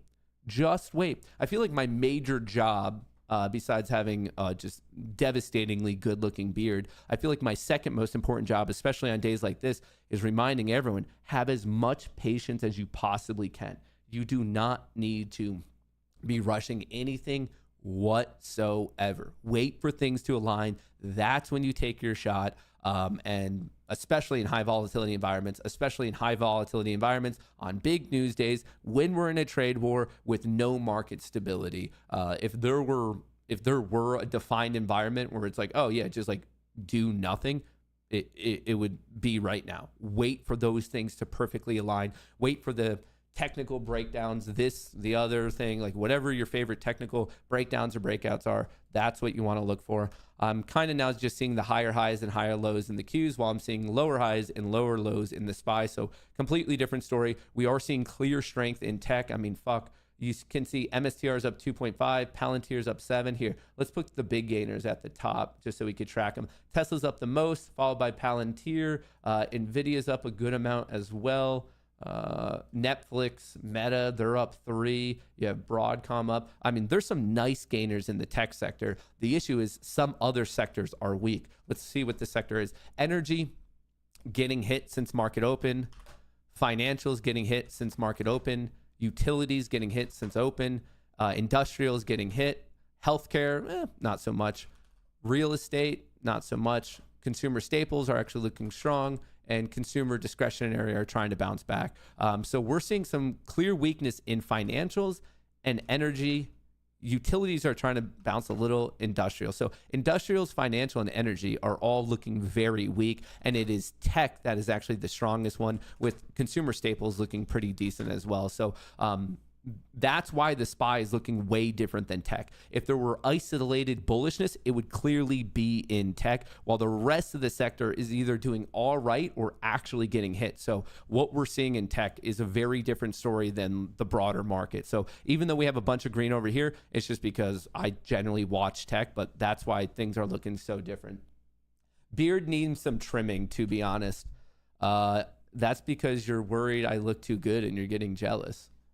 You're like, damn, there's no way I can compete with a guy who has a beard that looks like that. So you're trying to get me to fix it so you feel less bad about yourself.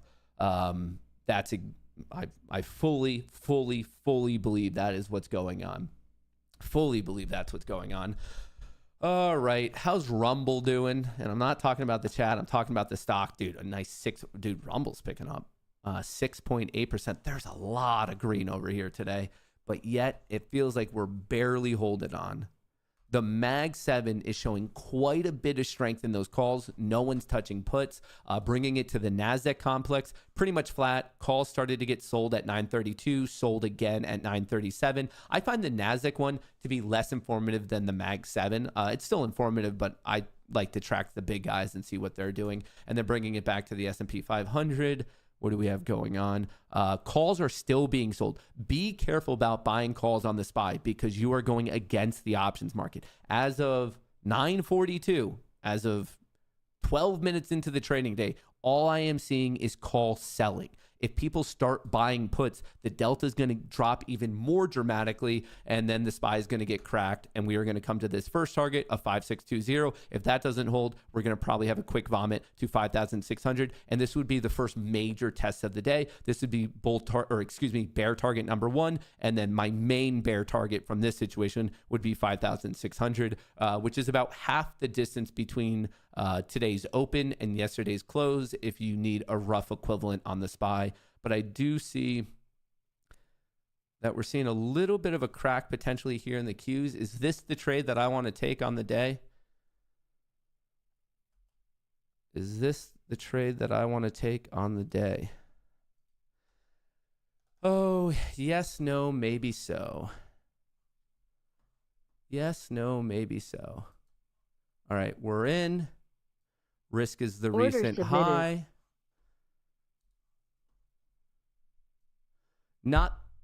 in love with it just because we are above VWAP, but I do see the SPY breaking down. Like I said, I'm keeping my risk under control, hence why I already moved my stop to whatever this recent high is. I'm looking for 19,700 to get cracked.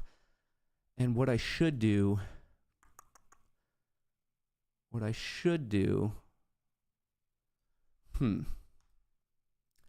have a bit of patience. I should have a little bit of patience. Come on, Matt. This is what you're built for. They don't call you the best trader on this side of the Mississippi for no reason. Come on. Come on. Show all your digital internet friends how to make money. Show them how to make money. Show them.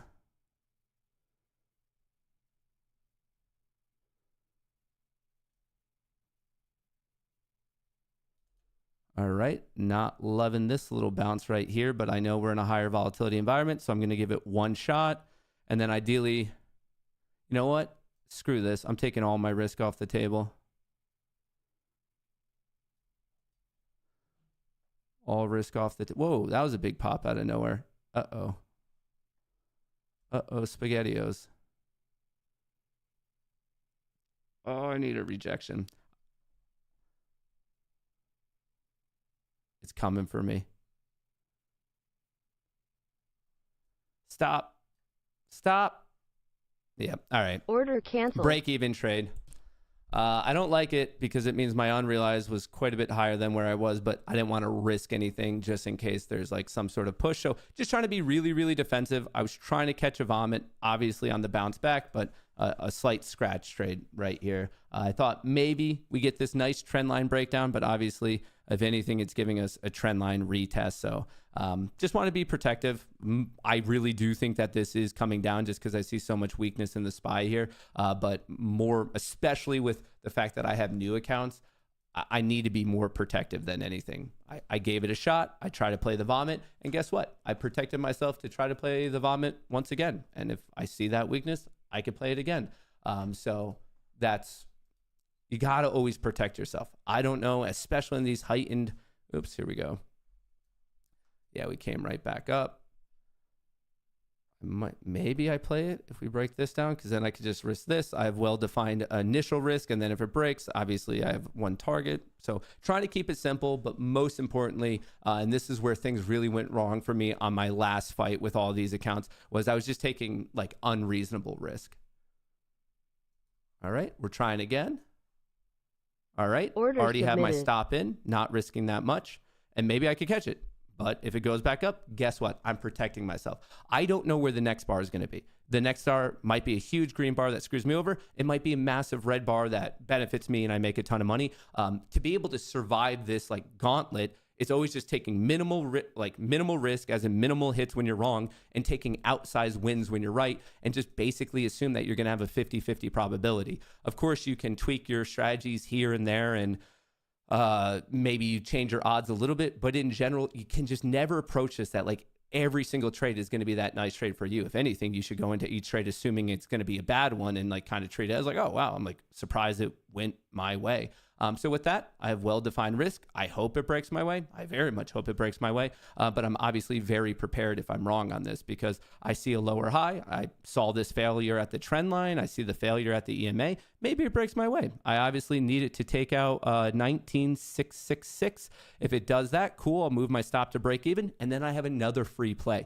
Think about this as a series of trades, not one individual trade. You don't know what's going to happen with an individual trade. I cannot stress this enough. You are here for the marathon of trading, which means you should always be deeply, deeply focused on the concept of if it goes wrong, how wrong is wrong. Rumble added 188 Bitcoin. That's the major Rumble news of the day. I'll check on that on a second, but that's awesome.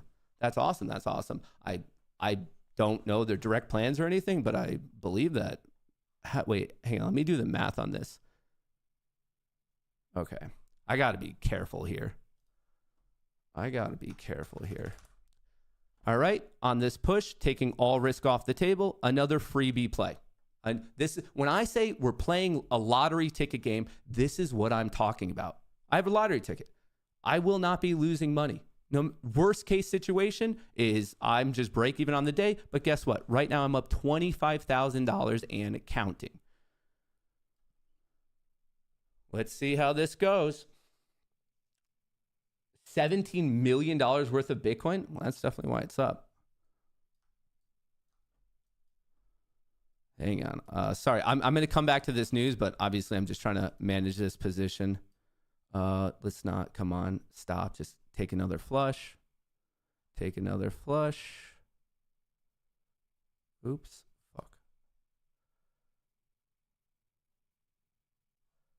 Come on. Break down for me. Break down for me. I'm just trying to chase these recent highs. I got to be really aggressive because the accounts are new. Almost got to be borderline hyper aggressive.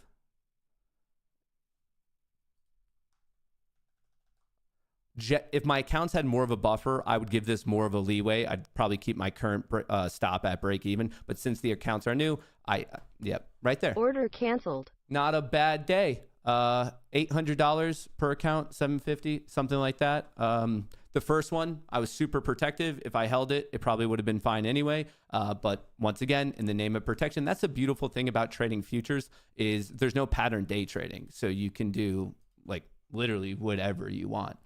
So right there. And once again, this probably fails, but just on the off chance it does bounce all the way back up, I locked it in. And in fact, how much did I lock in? What is 800 times 5? That's 4K plus 15. So I locked in $19,000. So I traded just there. I copy traded on 25 different accounts. Each account made, these ones made 800 as in they had better slippage. And then these ones. So these bottom 20 accounts, my Apex accounts, that number totals up to 15,200. And then right here, I made another 4K. So $19,000 locked in. I took 2 trades. The first one was a scratch trade. Right here, you could see it. I took the breakdown, was hoping for a vomit. It didn't happen. I protected myself. And then it showed weakness, started to puke again. At first, I had some risk. As soon as it broke in my favor, I moved the stop to break even. That's management. So 19,000 right there, trading on 25 different accounts. I copy traded on 20. I traded one account and I just copied the trade to another 24. But you saw it all in real time. The reasoning, the thought process, and look at that. Had I not gotten out on this push, look at it's almost back to where I would have gotten in anyway. And ideally, actually, if I see weakness, I could play it again. I could do the exact same thing. Actually, is that about to happen? Let me check the options flow. I want to see the options flow. I want to see the options flow. It is looking weak.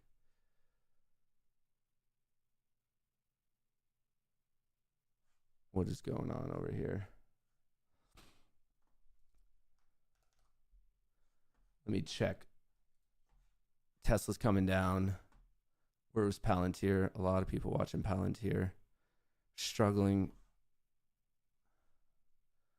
SPX, it did crack 5620, but we didn't hit my next target of 5,600. So there still might be some nice downside on this one. All right, last trade of the day, right here. Order submitted. Last trade of the day.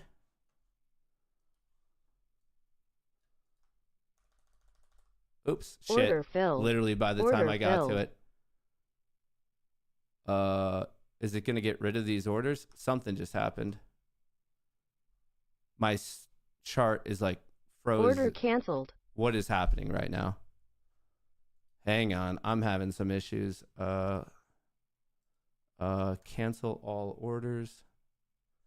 Let me make sure all my... that is not how I wanted it to be handled. Definitely not how I wanted it to be handled whatsoever. All right, don't necessarily need that anymore. What the fuck happened there? My orders just like went rogue on me and then I got like frozen out for a second. All right, let's see. How do I want to handle it? Do I just want to shut it down right now? Obviously, I'm still in the green. This is the entire purpose of being very, very specific with your risk. As soon as I can reasonably set it, of course I'm going to set it. I see that we're flattening out a little bit here. Are we flattening out over here? Here's a look at the options flow. What a weird wick. Did something just get announced at 9:52? Putin, hang on, we're getting some news. Canada to put tariffs on U.S. steel and aluminum in new measures. Putin likely to eventually agree to truce, but with own terms. Canadian swap market sees roughly 50% chance of another Bank of Canada rate cut in April. So this right here at 9:52, there was a news announcement. It was either Putin likely to agree to truce, but with his own terms, or Canada to put tariffs on U.S. steel and aluminum measures. That's what caused that craziness. That I guess the system was just going so quick that my orders were not where they were supposed to be. But even with that, I still protected myself, still in the green. The name of the game for me is to just not blow up. Not blow up.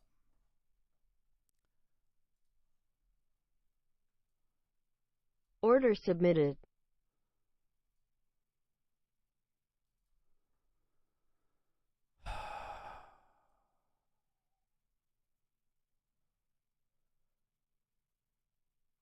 All right, let's see it.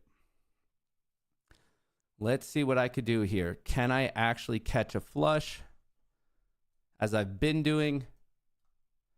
All right, I'm a little bit worried of a VWAP bounce, so I got to watch this. Maybe I should just take 600 today. We're going to give this a second to breathe. Natural target right here. I have a little bit of an overshot, which should make me about 20. If this hits, I'm up 25K on the day, and I am done on the day. If this hits right here, come on, please hit it. Please hit it. Don't bounce off of VWAP. Please hit it. Please hit it. Please hit it.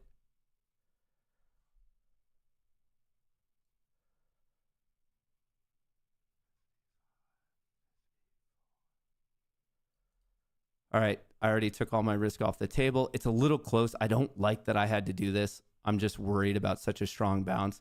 Maybe I should just close this one out early. Come on. Get smacked. Just a little hit below VWAP. I just need a little bit. Come on. Come on. All right, we're at are we going to bounce?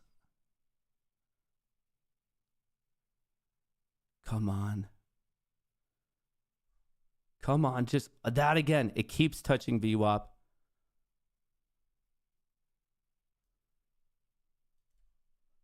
right. Order canceled. Done. Done on the day. Safe. 25K locked in, read them and weep. You saw all the trades called out in real time on my Apex accounts right here. 22,000 locked in, and then on these additional ones, another 6. So that puts me at 28 to 29,000 on the day. Done. Done. Called out in real time. Well managed risk. Never let myself go red. And yeah, this could keep going, but I already overtraded once. I tried to trade twice, and I got like kind of whipped out on that one, so I got a little angry, so I gave myself one replay, but I got to stick to my rules. Do I think there's more money to be made to the downside today? Without a doubt, but I got to keep myself disciplined because that's the exact same thing that recently caused me to blow out all my accounts. I think more money will be made to the downside. I want to be very clear, but when it comes to this game, yes, it's just that if you're undisciplined once, how far out of control is it going to get? Do I think I could hold this and make more money? Without a doubt, but I got to protect myself from myself. And it's because of that, 28, 29K locked in, I got to shut it down. Right there, locked it all in. I traded on one account, copy traded it to, hang on. Hang on. I just want to make sure, dude, I actually have been having issues with Apex copier. I need to reload Ninja now. Hang on.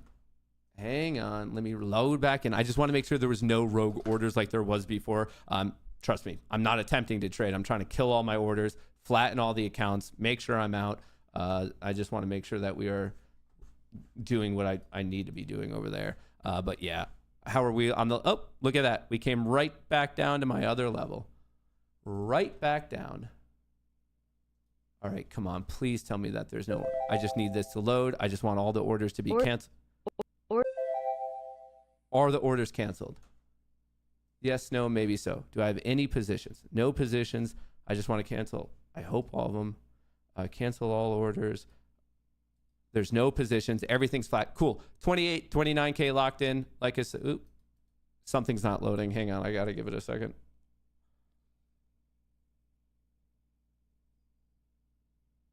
Is it all loaded? Actually, that wasn't a bad fill at all.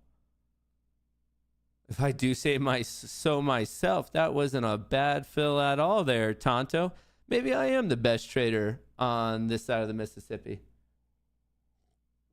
Like I said, I am done. I'm just waiting for this to load to make sure all the orders are canceled because I just don't want something stupid like that to be the thing. And it's just not loading yet. All right, another bounce off of VWAP. Where are we at? Orders, cancel all orders. I exited out of that. Positions, there's nothing there. Account, okay, cool. Exiting out, done. Just had to do a sanity check where I wouldn't be able to sleep right. Let me highlight all this. Oops. Do I need to do a shift? I just want to make sure Rhythmic is properly closed out. Once again, just sanity checks to make sure that I am not screwing myself over. And now we can bring our attention to options trading. We puked to this first level. Will it hold? If it does not hold, we are talking about another 28-point sell-off to yesterday's closing value of 5572, which is also on the SPY 555.92, which is where things are going to get real interesting. Real interesting there, Tonto. All right, let me do this. 5-minute breaking down red, 10-minute breaking down red, 30-minute testing red, 5-minute testing red, 10-minute, 30-minute still green on the NASDAQ. The NASDAQ's stronger. We're at a key level. How was I able to call this out? Well, I know the previous day's high is important. We ran up to it, couldn't break. We quickly vomited, bounced, and then recovered right here, key options level. We puked, we retested that level, and then it right away puked, and we're currently testing the next one. How do I call these levels out so perfectly? It's because I just track what's going on in options. Folks, I've said this a gazillion times before. I'm going to say it a gazillion times again. Oh my God. Holy fuck, dude. The options market is getting brutalized right now. What the fuck? I thought today could be bad, but the Mag 7 strong? Look at this. The S&P 500 complex is getting murked while the Mag 7 did pop for about 12 minutes and we're now just going flat. So there was bullishness and then the faucet got turned off on the Mag 7. Once again, the combo of Apple, Amazon, Google, Meta, Microsoft, Nvidia, and Tesla. But the S&P 500 complex did not get that memo. Holy guacamole, Batman. Getting murked.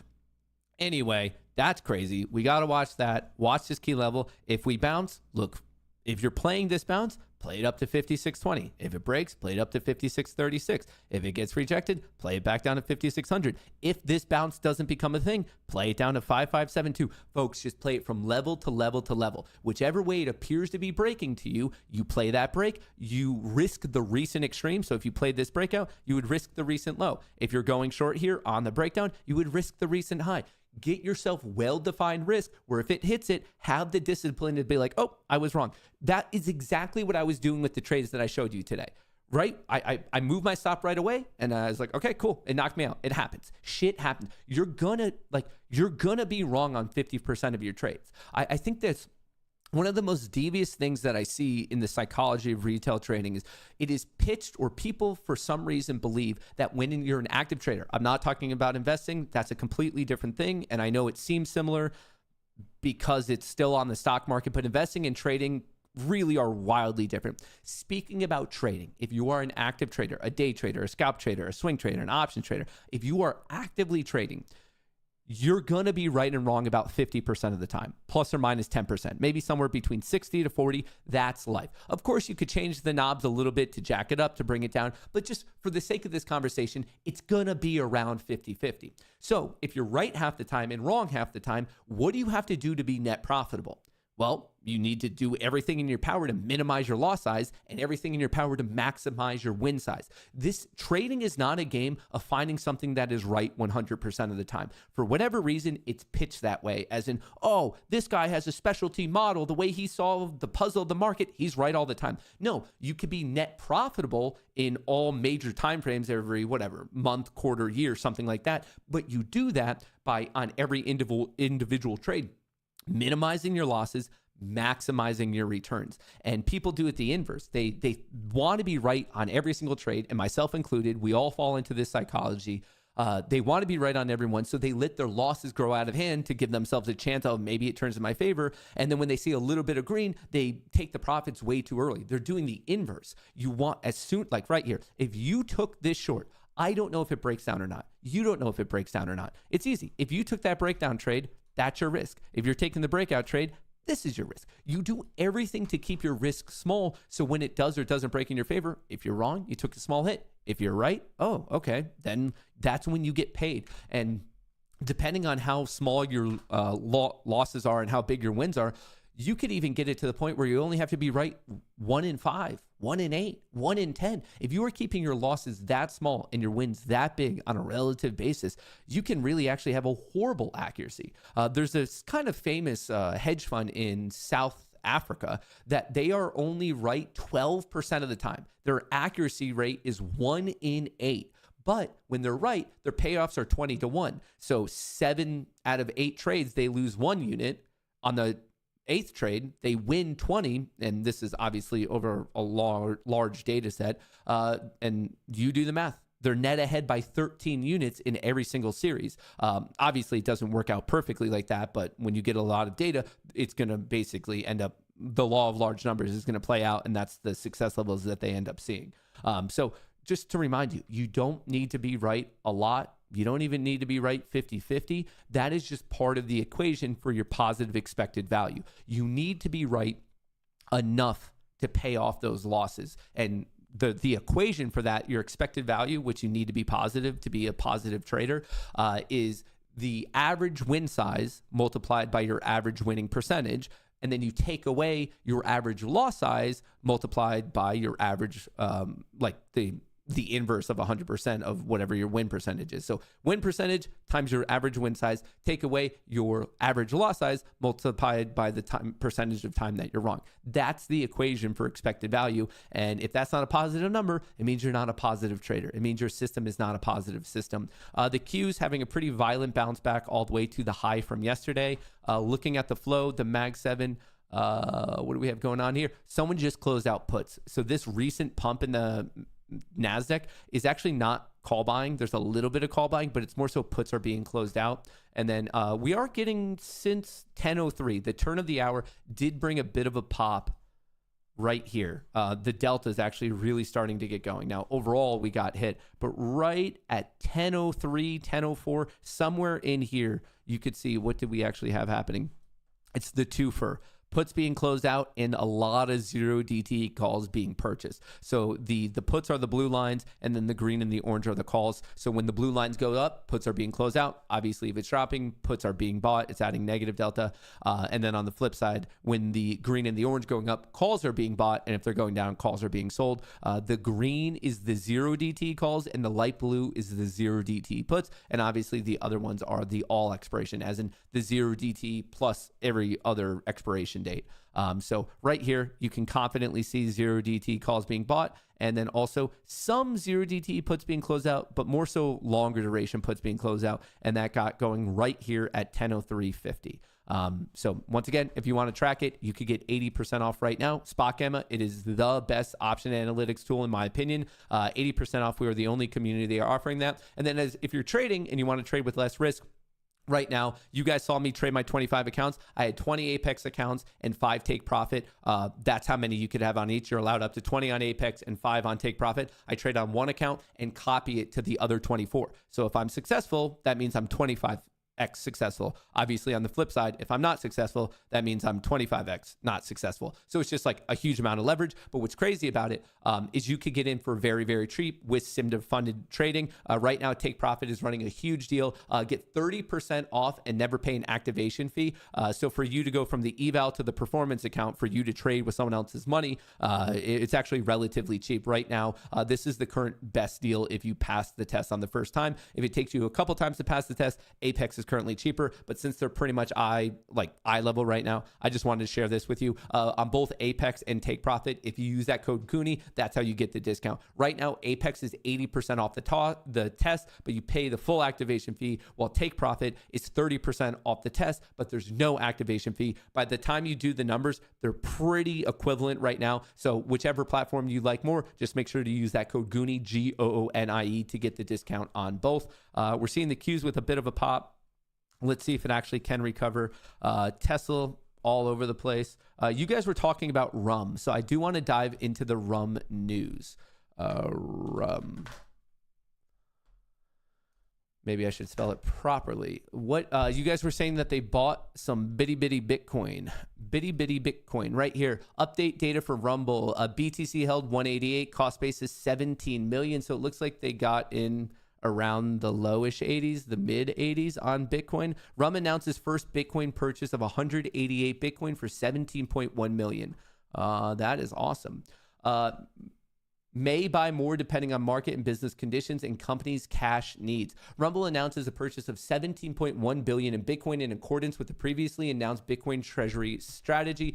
Rumble, ticker symbol RUM, the video sharing platform that is near and dear to our heart, bought an average of 91,000 per coin, consistent with the previously announced Bitcoin treasury strategy to allocate up to 20 million in Bitcoin. This move further emphasizes Rumble's conviction in Bitcoin as a valuable tool for strategic planning and reinforces the company's expansion into the cryptocurrency.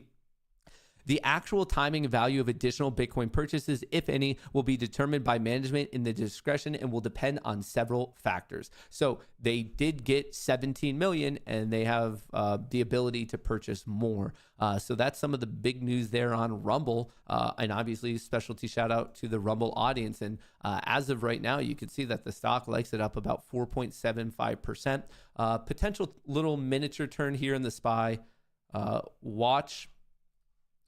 Watch if the SPY takes out 559.53 and watch if the Qs take out 478.67. Just looking at this recent low, obviously the Qs battling it out at the high from yesterday. The Mag 7 much stronger than the overall market. The Qs are currently up 1.6% while the SPY's up 0.8. But we have a lot of call profit taking on the gap up from the CPI report. But like I said, there's just not much underlying strength in this market. So be careful chasing this to the upside. I try to warn you guys beforehand. I saw it in chat that not everyone really was believing me, but just doing a basic understanding of the options market, this is where we're at. Let's see how high this bounce gets. My first target would be 5620. If it fails early, as if we don't even get there, that's even more weak. And then I'd be looking for it to take out 5589. The fact that we are trending lower highs, lower lows, the 5-minute is bearish, the 10-minute is testing bearish, the 30-minute is testing bearish, it would make me very nervous. On the flip side, the NASDAQ is strong. 5-minute, 10-minute, 30-minute are all bullish. So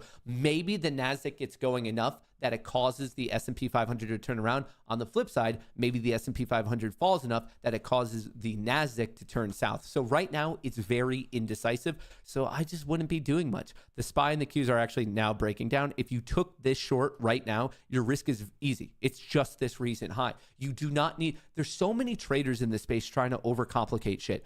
If you think you are catching a with trend move, just risk the recent extreme. You have very well-defined minimal risk. And if you're right, which you're going to be right about half the time, you have a nice winner. If you're wrong, you have a baby loss and you can just wait for the next one. Please do not overcomplicate this. Obviously, there are other things you could do to try to increase your chances of success, as in trading with price trend, trading with options flow. Speaking of that, Mag 7 pretty flat. Looking at the S&P 500, it's turning back over. So the S&P 500 puked all day until about 10:03. Then it bounced very heavily to 10:07, went flat, and now it's giving it back. So the interesting watch here is the Delta going to put in a higher low, as in turn around early, or is it going to vomit all the way to what we saw at the turn of the hour? That would be my major watch right now. But from a technical perspective, you could have taken that breakdown. You have well-defined risk. You're looking for a break of the intraday low. We're already back at this key level. If this doesn't hold, I would be anticipating a fall to yesterday's closing value, which would be the green to red movement on the SPY at 5572, and I would not expect the Qs to be that far away. Right now, let's look at this.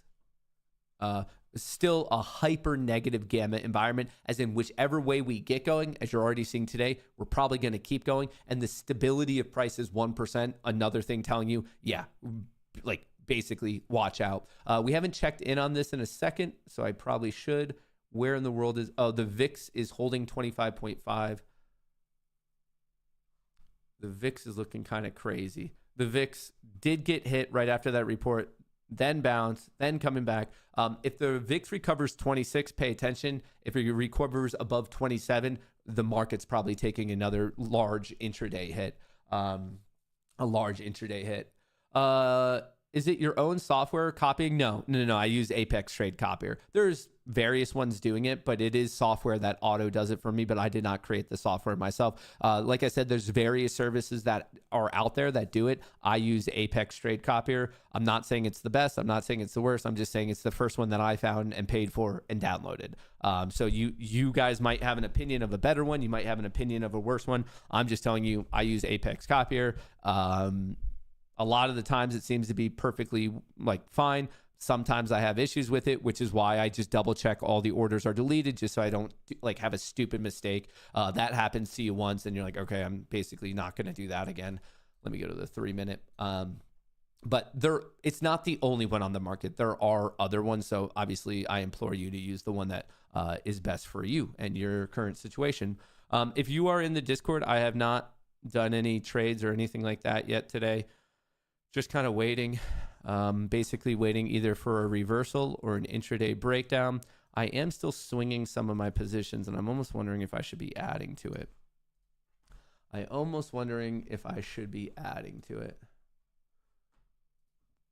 Where are we at? I'm either looking for potential trend reversal, because right now we have lower highs and lower lows. So if we take out this high, it might be a reversal. Same thing here. Or I'm looking for a continuation, as in taking out these lows. And actually, to better manage whatever the fuck I'm doing, I might need to look at my swing positions right now.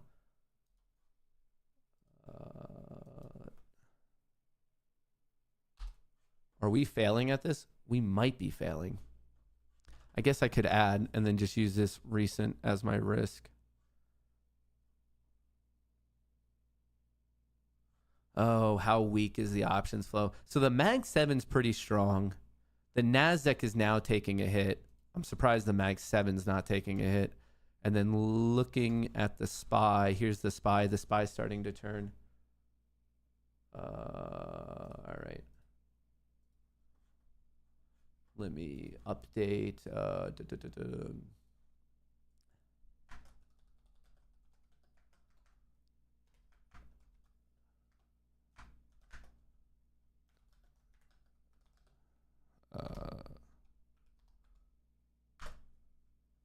All right, did that. Oh man, I need to manage. I was swinging some positions into this, and now I think we might be getting a bit of a unique opportunity.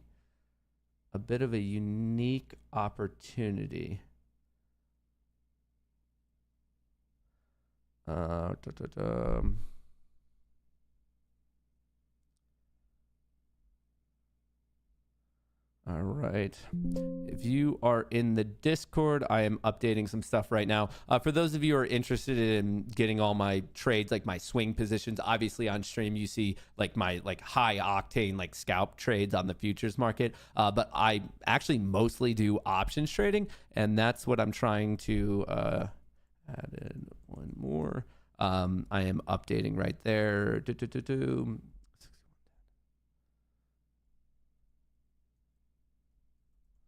Okay. Just did a little bit of updating. I'm watching vol pick up right here. The VIX is getting a bit higher as the market is dropping. Like I said, a recapture of 26 is interesting. We start to push 27. If we push 27, there's a high likelihood that we're talking about the SPX being below 5572. Watching this, obviously lower highs, lower lows, and that is going the exact direction of the options flow throughout the day. Options puked up until 10:03. We had an attempt at a recovery bounce. That was a lot of zero DTE call buying, and then right away those calls are being faded. No one's really touching puts today. The movement from today is people dumping their calls.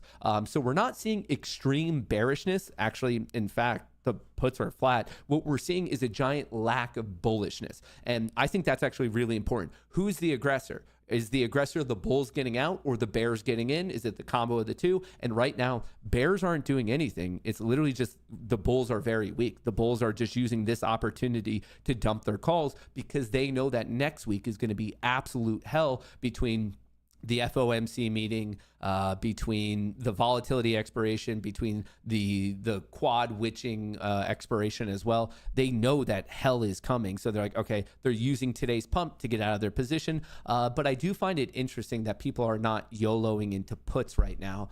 So there is a clear lack of bullishness, but there's really not that much bearishness right now, at least according to the options market. But with that being said, Tesla's still up 7%. It doesn't necessarily have the best trend of the day, but I mean, it is up a nice percentage. It's a nice gap up. The next one, Palantir, actually Nvidia's up a good amount too, but they're all kind of bleeding to the downside. How are the other sectors looking right now?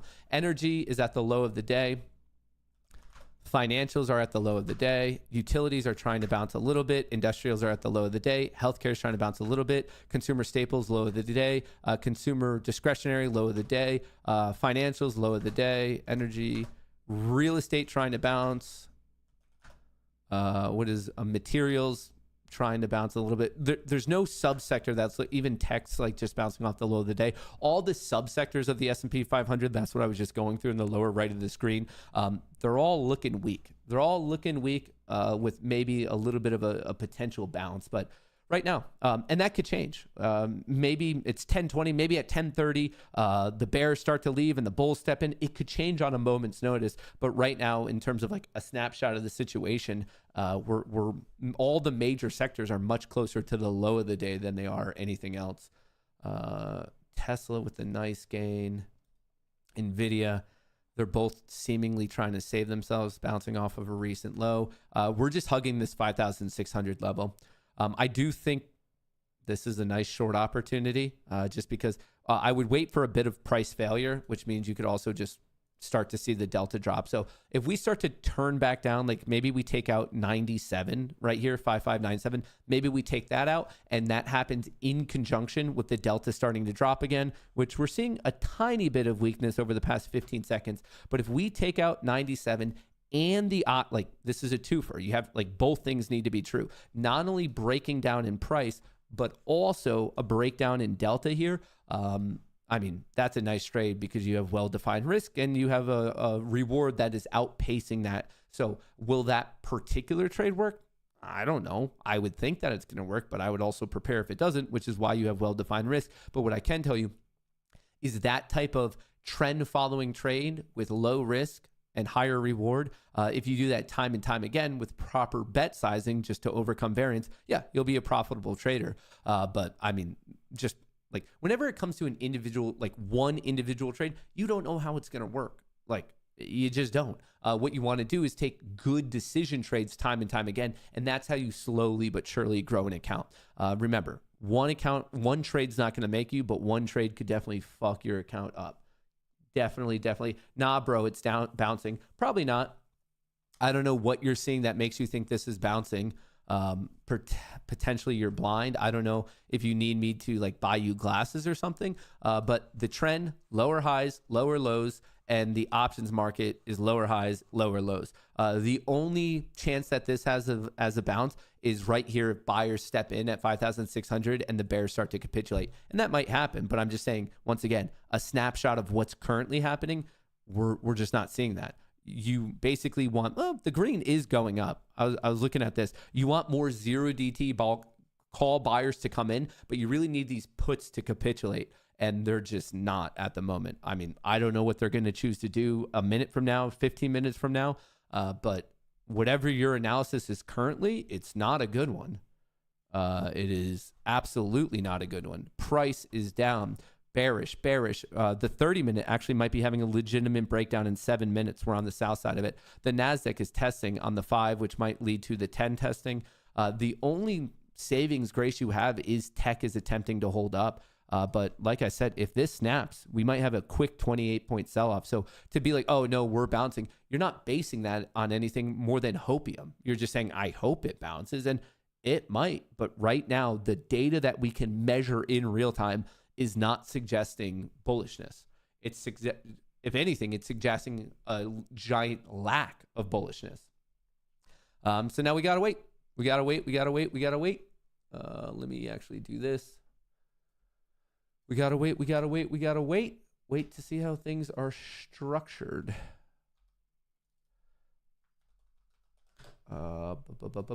Bearish. Bearish.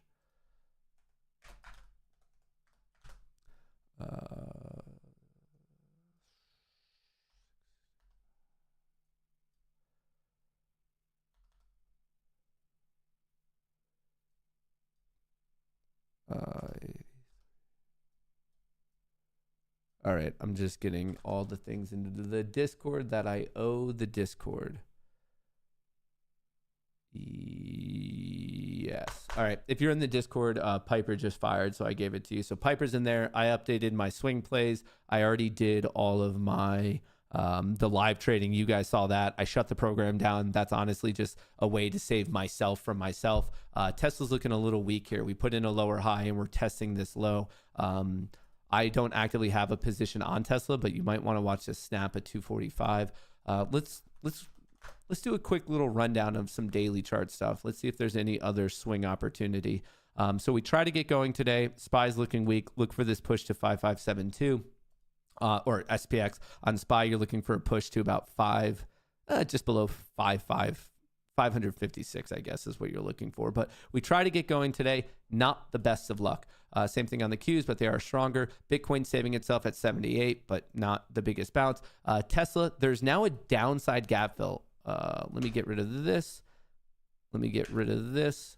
There's now a downside gap fill play on Tesla to 237. So yes, to better explain this, this is the daily chart on old Tesla here. Yesterday's high was 237. Today's low is 244.30. There's a literal gap in the chart. So that's what a classic gap fill play is right there. This is an untested region of supply and demand. And on major equities like Tesla and also major indices, that gap is commonly filled generally on the first day. But the more time you give it, the more likely that gap gets filled. So if you're seeing weakness in Tesla, that's a very fair trade to play. And then obviously, risk what you're comfortable risking. But personally, for me, I'd be looking at something like the high from Monday or maybe the high from today. But yeah, on the snap at 244, today's intraday low, you might be getting, what's that, about a $7 movement in there. So just wanted something to call out to you.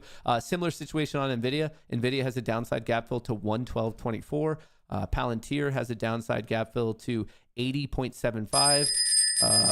That alert went off for no reason. My apologies. Netflix already got its gap fill. Meta has a gap fill. Why is it going off prematurely? That doesn't make sense. Crossing down. Meta has a downside gap fill to basically 615. MSTR already got its gap fill. Coin already got its gap fill. Coin and MSTR are already going red when all of tech. Ooh, that is not the best news for them. Ad alert, crossing down.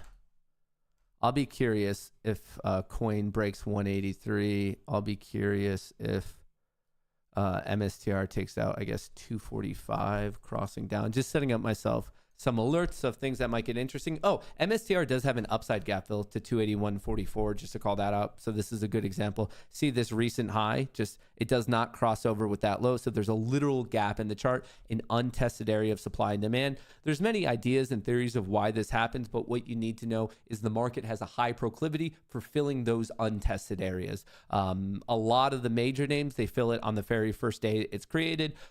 It's not always true. It's not something that's there's no such thing as a perfect trade, but as in it's always right, but those are high odd trades for sure. Coin, ASML, Microsoft, near the low. Apple's getting hit, dude. When the world's biggest company is down 0.9%, when the Qs are up 1.3, tells you something's going on. RUM's still holding its nice gain. Amazon trying to bounce a little. DJT's up 2.5, but it's been bleeding. Qualcomm just at the lower range of its chop. Google also getting hit. Ripple getting hit, Solana getting hit, Texas Roadhouse. That shouldn't be legal. I don't think, if I were president, I wouldn't allow Texas Roadhouse to have a red day. I'd make it an actual federal law. I'd make it a global law. Oil's up 1.75. Gold is flat. The yield curve is steepening. Ooh, interesting. So basically what I'm seeing today is there's a bunch of gap fills that I think are interesting.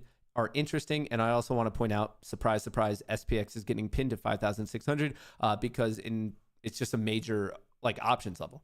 This is no surprise we're getting exactly pinned to this level. That's where a huge amount of open interest, not only on the 0DTE, but also on the remainder of this week and actually all the way up to the March monthlies, as in next Fridays. This is a massive high open interest level, as in there's a lot of live contracts, whether calls or puts. It is put dominated, but there's a lot of live contracts right here. Speaking of that, let's go to the 30-second.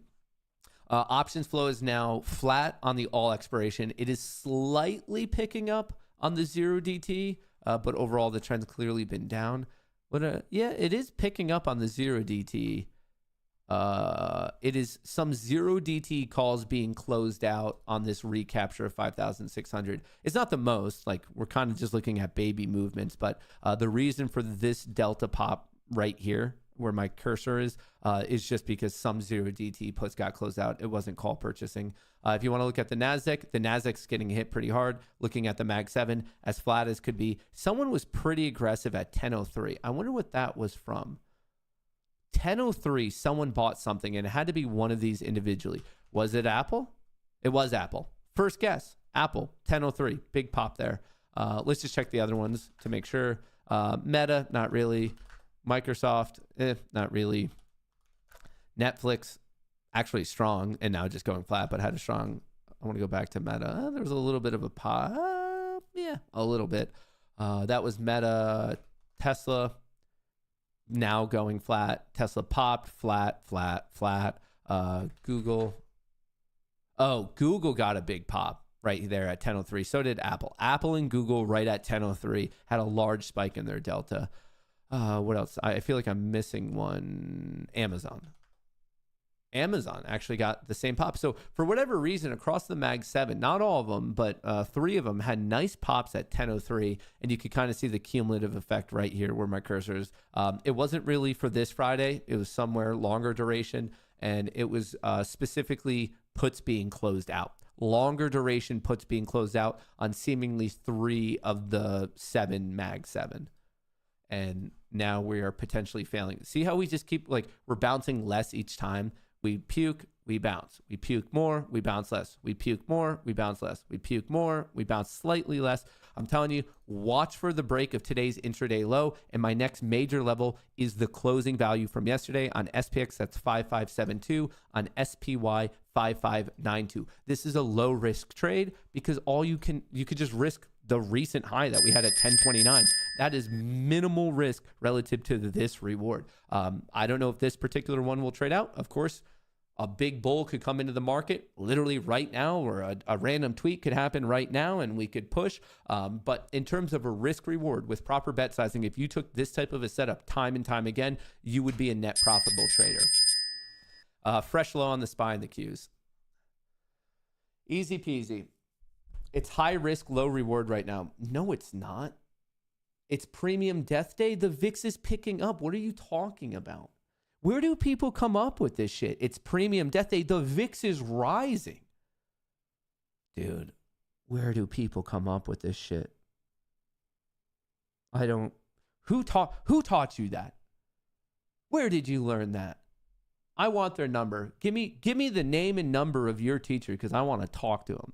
They're teaching you the wrong shit. It is not premium death day when the VIX is going up. Matt, what is the likelihood of seeing $6 rum again? No idea.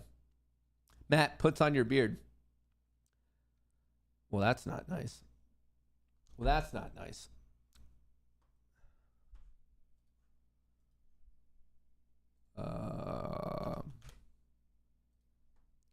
Hey, that's not nice.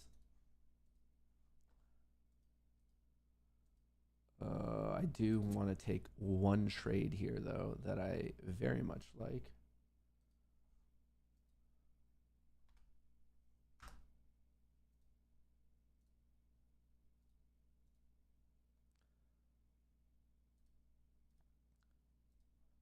All right. I did a new swing trade just now. I'm putting it into the Discord. ASAP. ASAP. Got it. Screenshot. Downloads. All right. I'm throwing this one in swingers because it is a new swing play. So I changed 2 of my swing positions and I haven't sold any premium because I don't find there to be a point in selling premium when the vol is this high. It's a tough game and there's actually more money to be made. There's clearly more money to be made with the proper swing position when you are in a steepening volatility environment.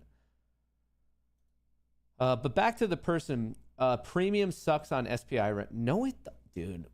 Oh my God. I mean, quantifiably, I can show you it doesn't suck right now. It's actually, dude, like, where do people come up with this shit? Where are you getting it? Look at that's good. We're steepening. It's getting more valuable. Like, where do people come up with this stuff? Like, are you basing it on any number whatsoever? Any quantitative fact beyond, like, you just felt like the need to say something? Like, I don't understand where people come up with the confidence to say things about the market where so much of it could be like qualitatively and quantitatively measured. Yes, we see premium legitimately nice, like across the entire grid. We can see the VIX is rising ever since this 8:30 report. What are you possibly like basing this on?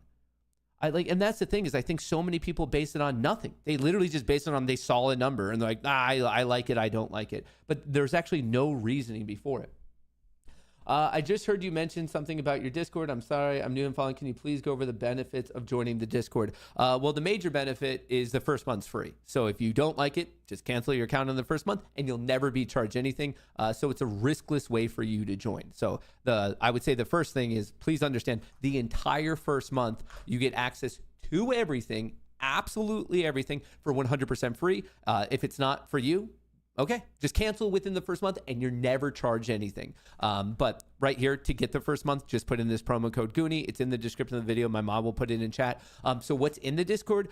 You get the Piper trading signal. You get all my real-time trades, whether it's 0DT or my swing trades. We talk a lot about prop trading. I have a lot of private lectures in there. And there's an entire community of people in voice chat talking about trading day in and day out, talking about the news, breaking it down, risk, reward, options education, futures education, prop trading education. Like I said, like obviously I'm going to put my trades in there. When I get in, when I get out, you're going to get access to the real-time call outs on locals, and just in case you're not in Discord. So you get a ton of shit, but also like I understand people's hesitancy to join, which is exactly why the first month is free. So the first month is free. When you sign up with that code Goonie, it's going to look like this. You're going to come to this page. To get into the Discord, you click on this giant button that says Goonie Discord, or you scroll down to the second pinned message right here and you find the Discord link. If you have any issues whatsoever, you could email me at media@matthewkors.com, or you could DM me on Discord at mmk147. I just want to let you know it can take up to 24 hours to process your account. So if you sign up and like you're just not seeing anything in the Discord, it could theoretically take up to 24 hours. But right after today's show, I'll update the database. So whoever signed up during today's show, you should have access by like noon today. So I will attempt to like speed that up. So just want to clarify.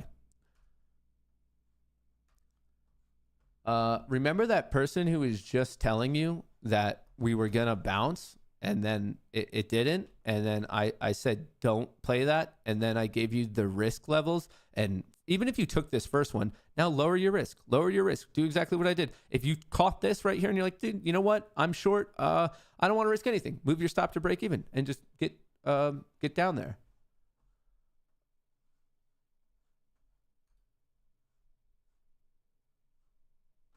I'm going to mark out this recent low just to know if we keep going. Here's the options flow. Mag 7 still flat. SPY is at the lowest delta reading of the day for the longer duration, but the 0DT has gone flat. VIX is rising.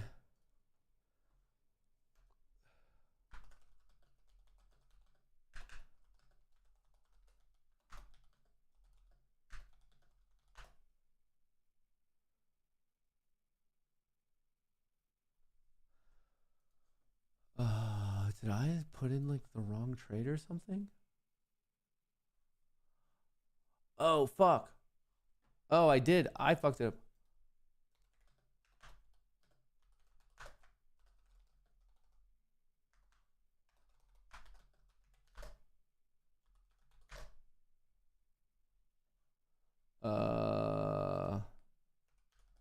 No, I fucked up a trade. Shit. I hate how this auto sets sometimes. Oh, well, it's baby one right now. Okay, that was stupid. I'm taking a 1% hit on a position that I definitely fucked up. I definitely put in the wrong trade. Golly gee willikers. You know, just my luck. All right. You know what we're going to do? We're going to come back with a little bit of vengeance.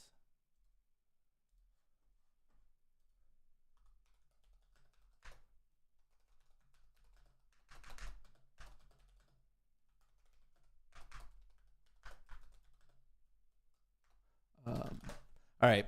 Just got into the... If you're in the Discord, you see...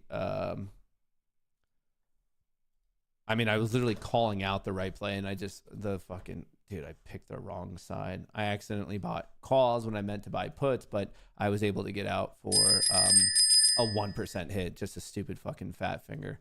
Dude, there's so many little dumbass things. All right, I put in the proper one right there. Yeah. Good thing I only took a 1% hit. Baby hit, whoever that is. I'm going to give a specialty shout out to someone in the Discord right now because they just saved me from losing a lot of money. We're going to give a specialty shout out to Fly Guy. Shout out to Fly Guy in the Discord for saving me money. I thought I was in puts, and then he said, "What do you mean? Did you mean to buy puts?" And I was like, "I thought I bought puts." So I got really confused, and then I checked out. Yeah, special shout out for Fly Guy for saving me money on that one. I would have gotten fucking destroyed. Thank you. I accidentally bought. I just got into a particular. I fucked up Tesla basically, and Fly Guy just saved me a bunch of money. So gold star to Fly Guy. Hey, look at that. We're coming up to my target. It's almost as if maybe I know what I'm doing. Yeah, that's the vibe right there. Let's give Fly Guy a round of applause. Dude, sometimes my own stupidity surprises myself. Like, I know I wake up per day stupid, and then every day I impress myself with how stupid I could actually be. I always think I hit my max limit, like max level of stupidity, and then day in and day out I do something where I'm like, oh wow, I actually went higher. Like, I hit a new level of stupidity, and that's the one thing I can confidently count on. You're welcome. To everyone watching the show on Rumble, to everyone watching the show on YouTube, you are welcome. If you played this on the futures market, that was about a 1.5K gain. If you played that on options, it depends on the strike and the expiration, but you probably made 10, 20, 30%. So you're welcome. If I just stopped you from going long the way other people wanted you to, or from buying calls, you're welcome there for saving you money. The TLDR is I am saying thank you to Fly Guy for saving me money. And then I'm also saying you're welcome to everyone else in here for either helping you save money or making you money directly on that call out. Am I clairvoyant? Maybe. Did I build a time machine that tells me where the market's going to go every single day, and I just bring it back on stream to hang out with all of you guys? Maybe. I don't know. The jury's out on that one. Jury is out on that one.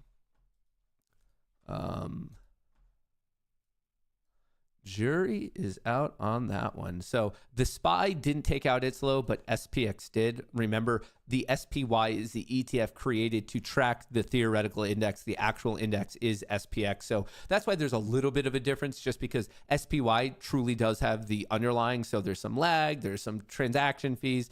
So that's why it could be slightly off. Well, SPX is just the theoretical index. So it doesn't have to actually do the buying and the selling of all the things in the index. So this is the actual index, like this is the true index of the overall market, while SPY and like VOO, those are the ETFs created to track the underlying index.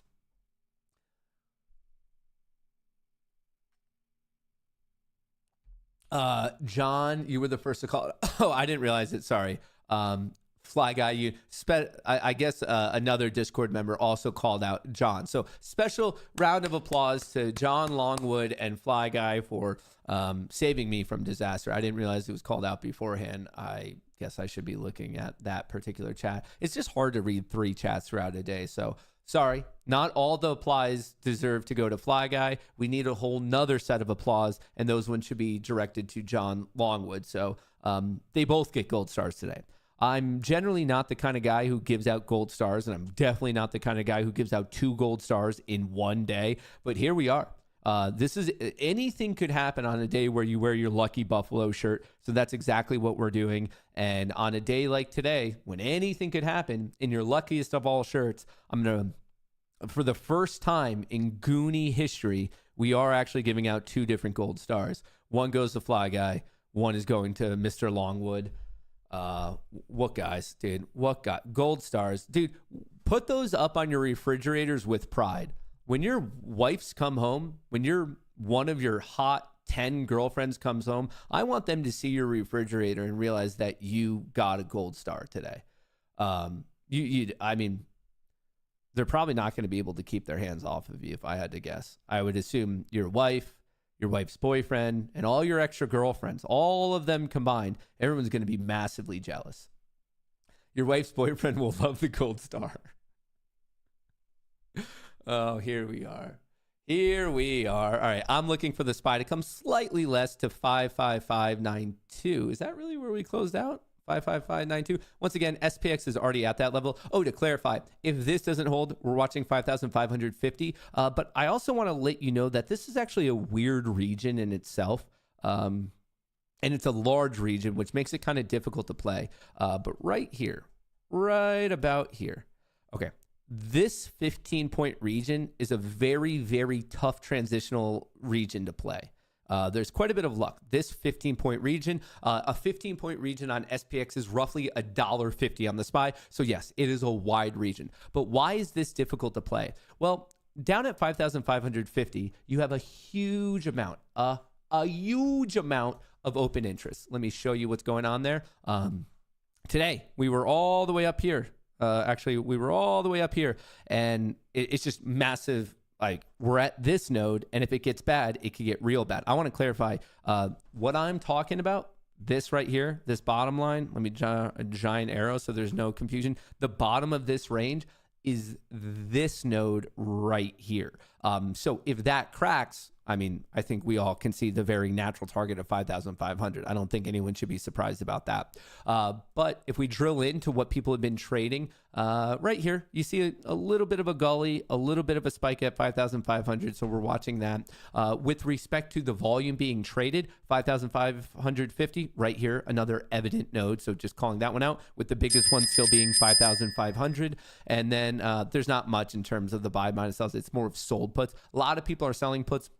A lot of people are selling calls, but there's more sold puts than there are sold calls. So anyway, what was that?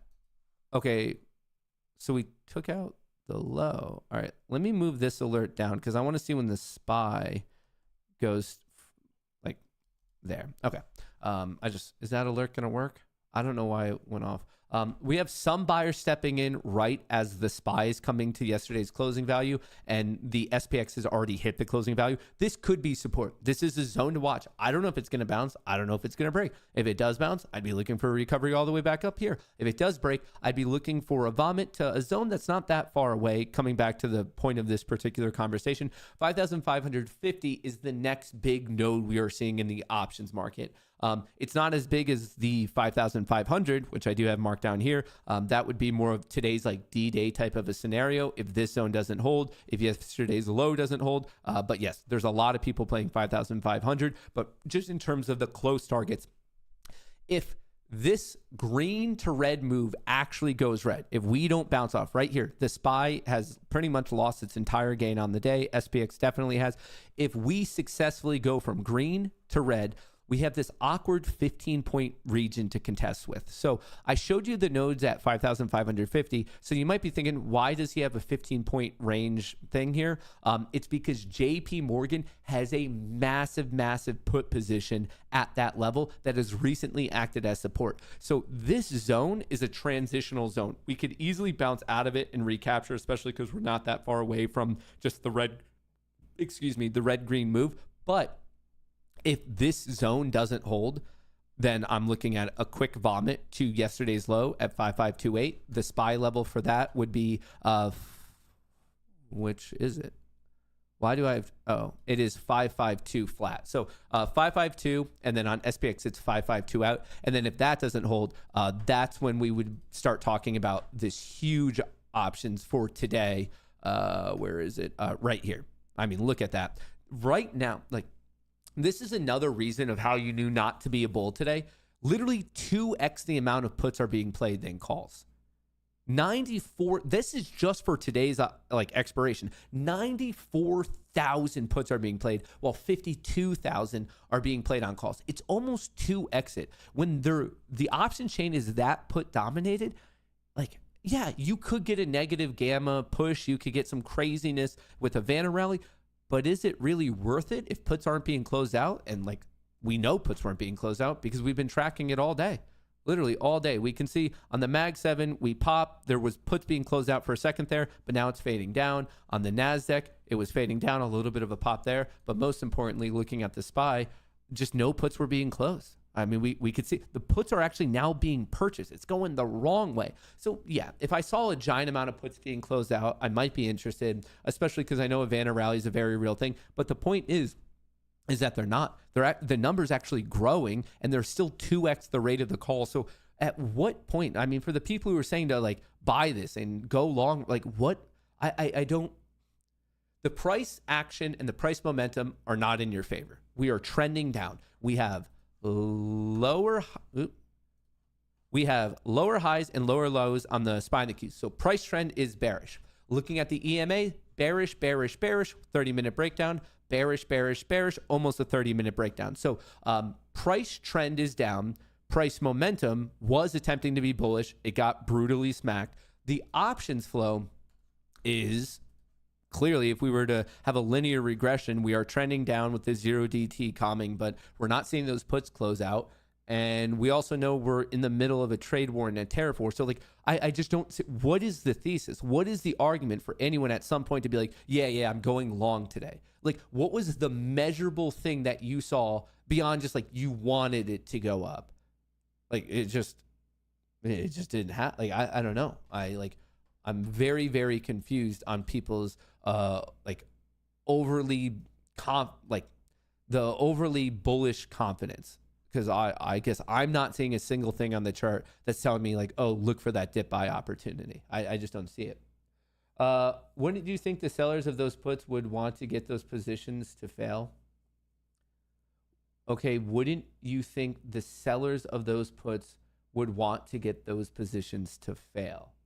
I guess I don't really get the. Let me read this one more time to see if I can understand. Wouldn't you think the seller of those puts would want to get those positions to fail? Well, remember, in any options trade, you have two willing parties. For someone to buy a call, someone has to sell them a call. The market maker does. But the same thing with puts. If someone is long a put, the market maker sold them the put.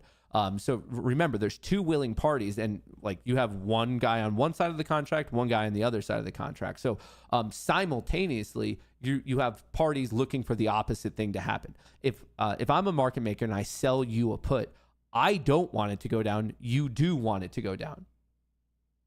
You're thinking completely technically. No, I'm not. I'm thinking technically with lower highs and lower lows. I'm thinking of market makers when I see what is actually happening in options. This is not technical. This is options flow. Bring in psychology. No, you realize that most of the market, like people talk about psychology as if retail is somehow a big player in the trading space. Do you realize that most of these, over 70% of trades are like automatically executed? On any given day, 70% plus of trades are executed by a robot. This idea of like, think about it, like the psychology of it. these robots don't have psychology. What are you talking about? They're just a perfect algorithm that's always hedging the market maker's book. On any given day, 70+% of trades are executed by a robot or a high frequency trader or something in the middle. This idea of like, oh, your psychology, that's particularly talking to like retail traders, which we simply don't make up that big of what's going on. Like, we're in aggregate, we're just not that big of players. Like, it is what it is. It might be a good thing, it might be a bad thing, but bots and algorithms and billions of dollar trading companies, yeah, that's who, like, the market moves from big money. Big money movement is mostly coming from bots and algorithms.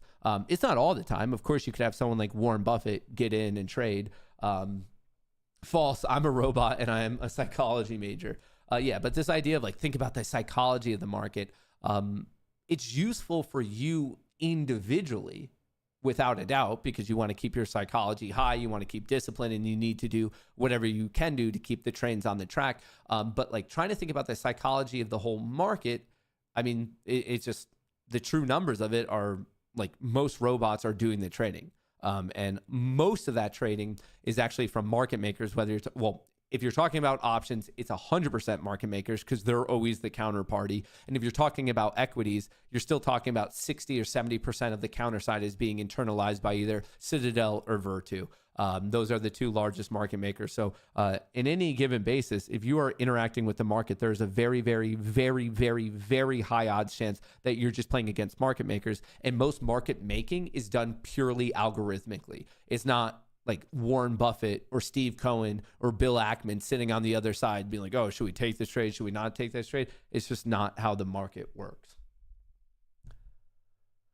Hey, robot therapist here. Robot psychology is definitely real. People have so many different ways to use the market. People contribute weekly to the 401k versus the day trader. Yeah. So once again, if you're looking at the cumulative size of active day traders where it comes to this concept of psychology, it's a very, very minimal impact.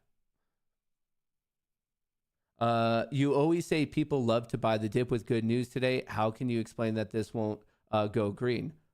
Because why are you saying that this is good news? I think maybe you just have a misinterpretation of the current backdrop. And I mean, I spent like 30 minutes talking about it today, but the current monetary and economic backdrop, is this really that good of news? Like, I think that's a very, once again, it's a very superficial look at like what is actually happening in the economy and the monetary policy and thus the stock market right now. It's like, I mean, and whatever, you might disagree with me, but what matters is the scoreboard, and the scoreboard is your P&L. That's what matters. So you could argue if my interpretation is right or wrong, but at the end of the day, the only thing that, it doesn't matter if your interpretation of news was right or wrong. What matters is, did you put your money where your mouth is, put a trade on the market, and did that trade make you money?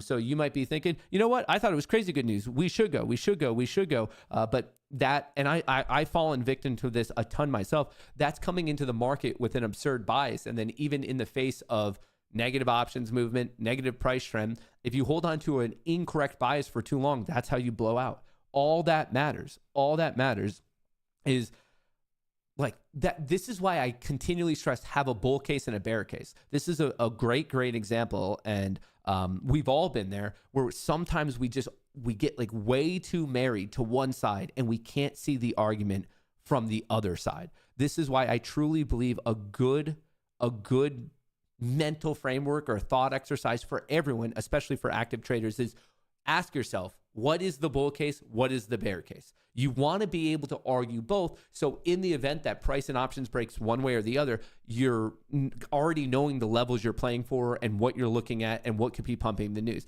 But as soon as you get into like, no, inflation came in low, we have to pump. Well, that means you're being blindsided to half the move. And on today, as a real life example, you missed it.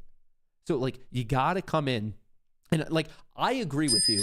that is a piece of bullish news. I am not here saying that inflation coming in lower is somehow bearish. I am saying it's bullish, but I'm saying let's look at the entire thing. Let's look at even though inflation's coming in lower, let's check out the fact that we're still in the middle of a tariff war where there's a lot of uncertainty. We have volatility OPEX coming up. We have the Fed interest rate decision coming up. We have the quadruple witching. We have the JP Morgan. We have a spike in delinquencies. We have a spike in credit card missed payments. We have a spike in bankruptcies. I am not disagreeing with the fact that slightly lower inflation is a good thing, but I'm saying, does it really change the overall picture of where we currently are?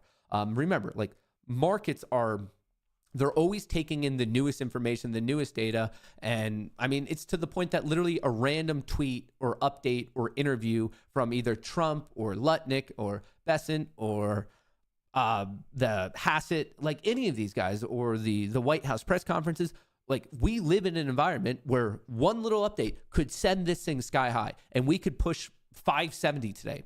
On the flip side, we could push 550. So that's what I'm saying is it is good to have a bias because you're paying attention to the news and you're developing a plan. But really, if you distill everything that matters, what matters is what is the current trend of price, momentum, options. Can you get in with a small risk and a reasonable reward? Because how many times have we all been there with a bias of this company's going to beat earnings, it does beat earnings, and then it gaps down, or vice versa. You can be this company sucks, they have horrible earnings, but it gaps up because they raise their guidance. So I'm not saying having a bias is bad. I'm saying being steadfast and unwavering from that bias is actually really, really bad. So once again, when I say this, it's actually the thought process I have to go through every single day myself of I just ask myself, that's it. Okay. Be I have an opinion every day. Like many of you, when this gapped up, I was oh, that's actually pretty good. Then I saw the first red flag of we gapped up for a minute and they got hit. I was that's weird. If it was bullish, why is the market? So at a certain point, you have to have enough humility to admit what you don't admit. There are many things going on the entire global scale right now that I don't know fuck all about. I don't know what's going on with OPEC. I don't know what it's going to mean if the 3-month yield crosses above or below the 5-year. I don't know what it means if some special trucking shipping indicator is breaking out or breaking down. I don't know what it means if JP Morgan decides to cut their position early. Of course, I could come up with some educated guesses, but the trading in itself is so, I think, difficult because I think humans have a natural aversion to admitting you're wrong, and being a trader is day in and day out saying, oh, fuck, I am wrong. I think that's in terms of the things I say in my consciousness every day, I think that's the sentence I say every other sentence. In my brain, if you heard the little audio of my consciousness speaking, every other sentence is saying, oh, fuck, I was wrong. Oh, fuck, I was wrong. And it's abrasive as a human. Who wants to be wrong that much? And being a trader means you're wrong all the time. So it's having the humility to admit that you're going to be wrong a lot. So it comes down to be okay, we do our best to interpret the news, but I put paramount at the end of the day, the way you make or lose money is by price movement. So I put a lot more emphasis on what is the price movement, what is the price momentum, what is the options movement. I put a huge emphasis on that because I have enough humility to assume that maybe my interpretation and thus my bias of the current situation is wrong. And that's tough because we can all see crazy bullish news or crazy bearish news, and then the opposite happens, or it becomes perfectly right. So to basically attempt to take my lack of perfect prediction out of the equation, I just try to go with the current flow. I try to be really aggressive with my stops, and I hope it breaks in my favor. And if I'm wrong, which once again, I'm saying that every other sentence, then I just ride it. And now it's breaking. So we're now in that weird chop zone. We look at this. We puke to the top of it. This is the JP Morgan collar. We danced around there, and now we're puking more into the zone. Don't be surprised with the bounce of 5,550. If that doesn't bounce, I don't think, what time is it? It's 11. I don't think we're going to snap on attempt number 1. We might snap later today, but this would be my next target. Remember, we're going from level to level to level. If we bounce back up to 5565. If we break from there, I'm watching 5528 all the way down to yesterday's low. And that's not the biggest options level, but it is going to be a reactionary level. There are a lot of, once again, bots that are programmed to buy at the previous highs and the previous lows just because it's a low risk opportunity. Because if they buy there and they're right, great. Everyone's like, yeah, we just bounced at a key level. But if it breaks down, they have a small loss. So it's a high risk or it's a low risk, high reward type of a trade. So watch 5,550, big options level. Watch yesterday's low. And then the biggest options level that's somewhat in this neck of the woods, and it's also the biggest on the 0DT, is all the way down here at 5,500. If you're looking for the SPY equivalent, this 5,500 on the SPY is roughly 550. Like it's roughly plus or minus 50 cents, 550. 550 on the SPY is roughly this equivalent all the way down here on SPX. Roughly. Okay, that's what I have for you. Folks, if you want to trade with someone else's money, I love these some defunded things. Right now, Take Profit and Apex are both running good deals. On the screen now is Take Profit, 30% off with the code Goonie. Apex, use that code Goonie. Signing up for the Discord, use that code Goonie.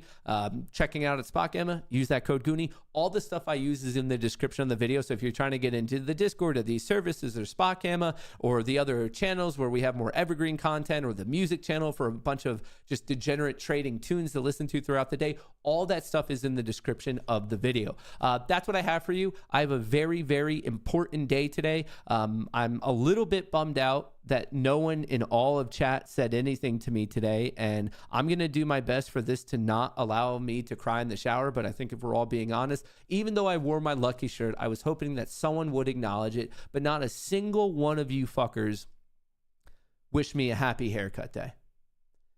And I'm not saying I'm mad, but I am saying I'm disappointed. Not a single one of you wished me a happy haircut day. And I kind of just want to end this stream before I cry, because like just the amount of effort that I put into this, the amount of times that we have all spoken together, for not one of you to say happy haircut day, it's upsetting. It's upsetting. So I'm not mad. I'm just a little disappointed, and we'll just be talking later today. So jokes aside, best of luck. I hope you crush it in the market. I hope you make a shitload of money. Update video today. I'll hang out with you in the Discord, and then we're streaming once again tomorrow. So crush it. Stick to your risk. Leave your bias at the door. Play the price trend, the price momentum, and the options flow. Minimize your risk, and maybe you could catch that absolute trophy fish. That's what I have for you. Love you all. Peace.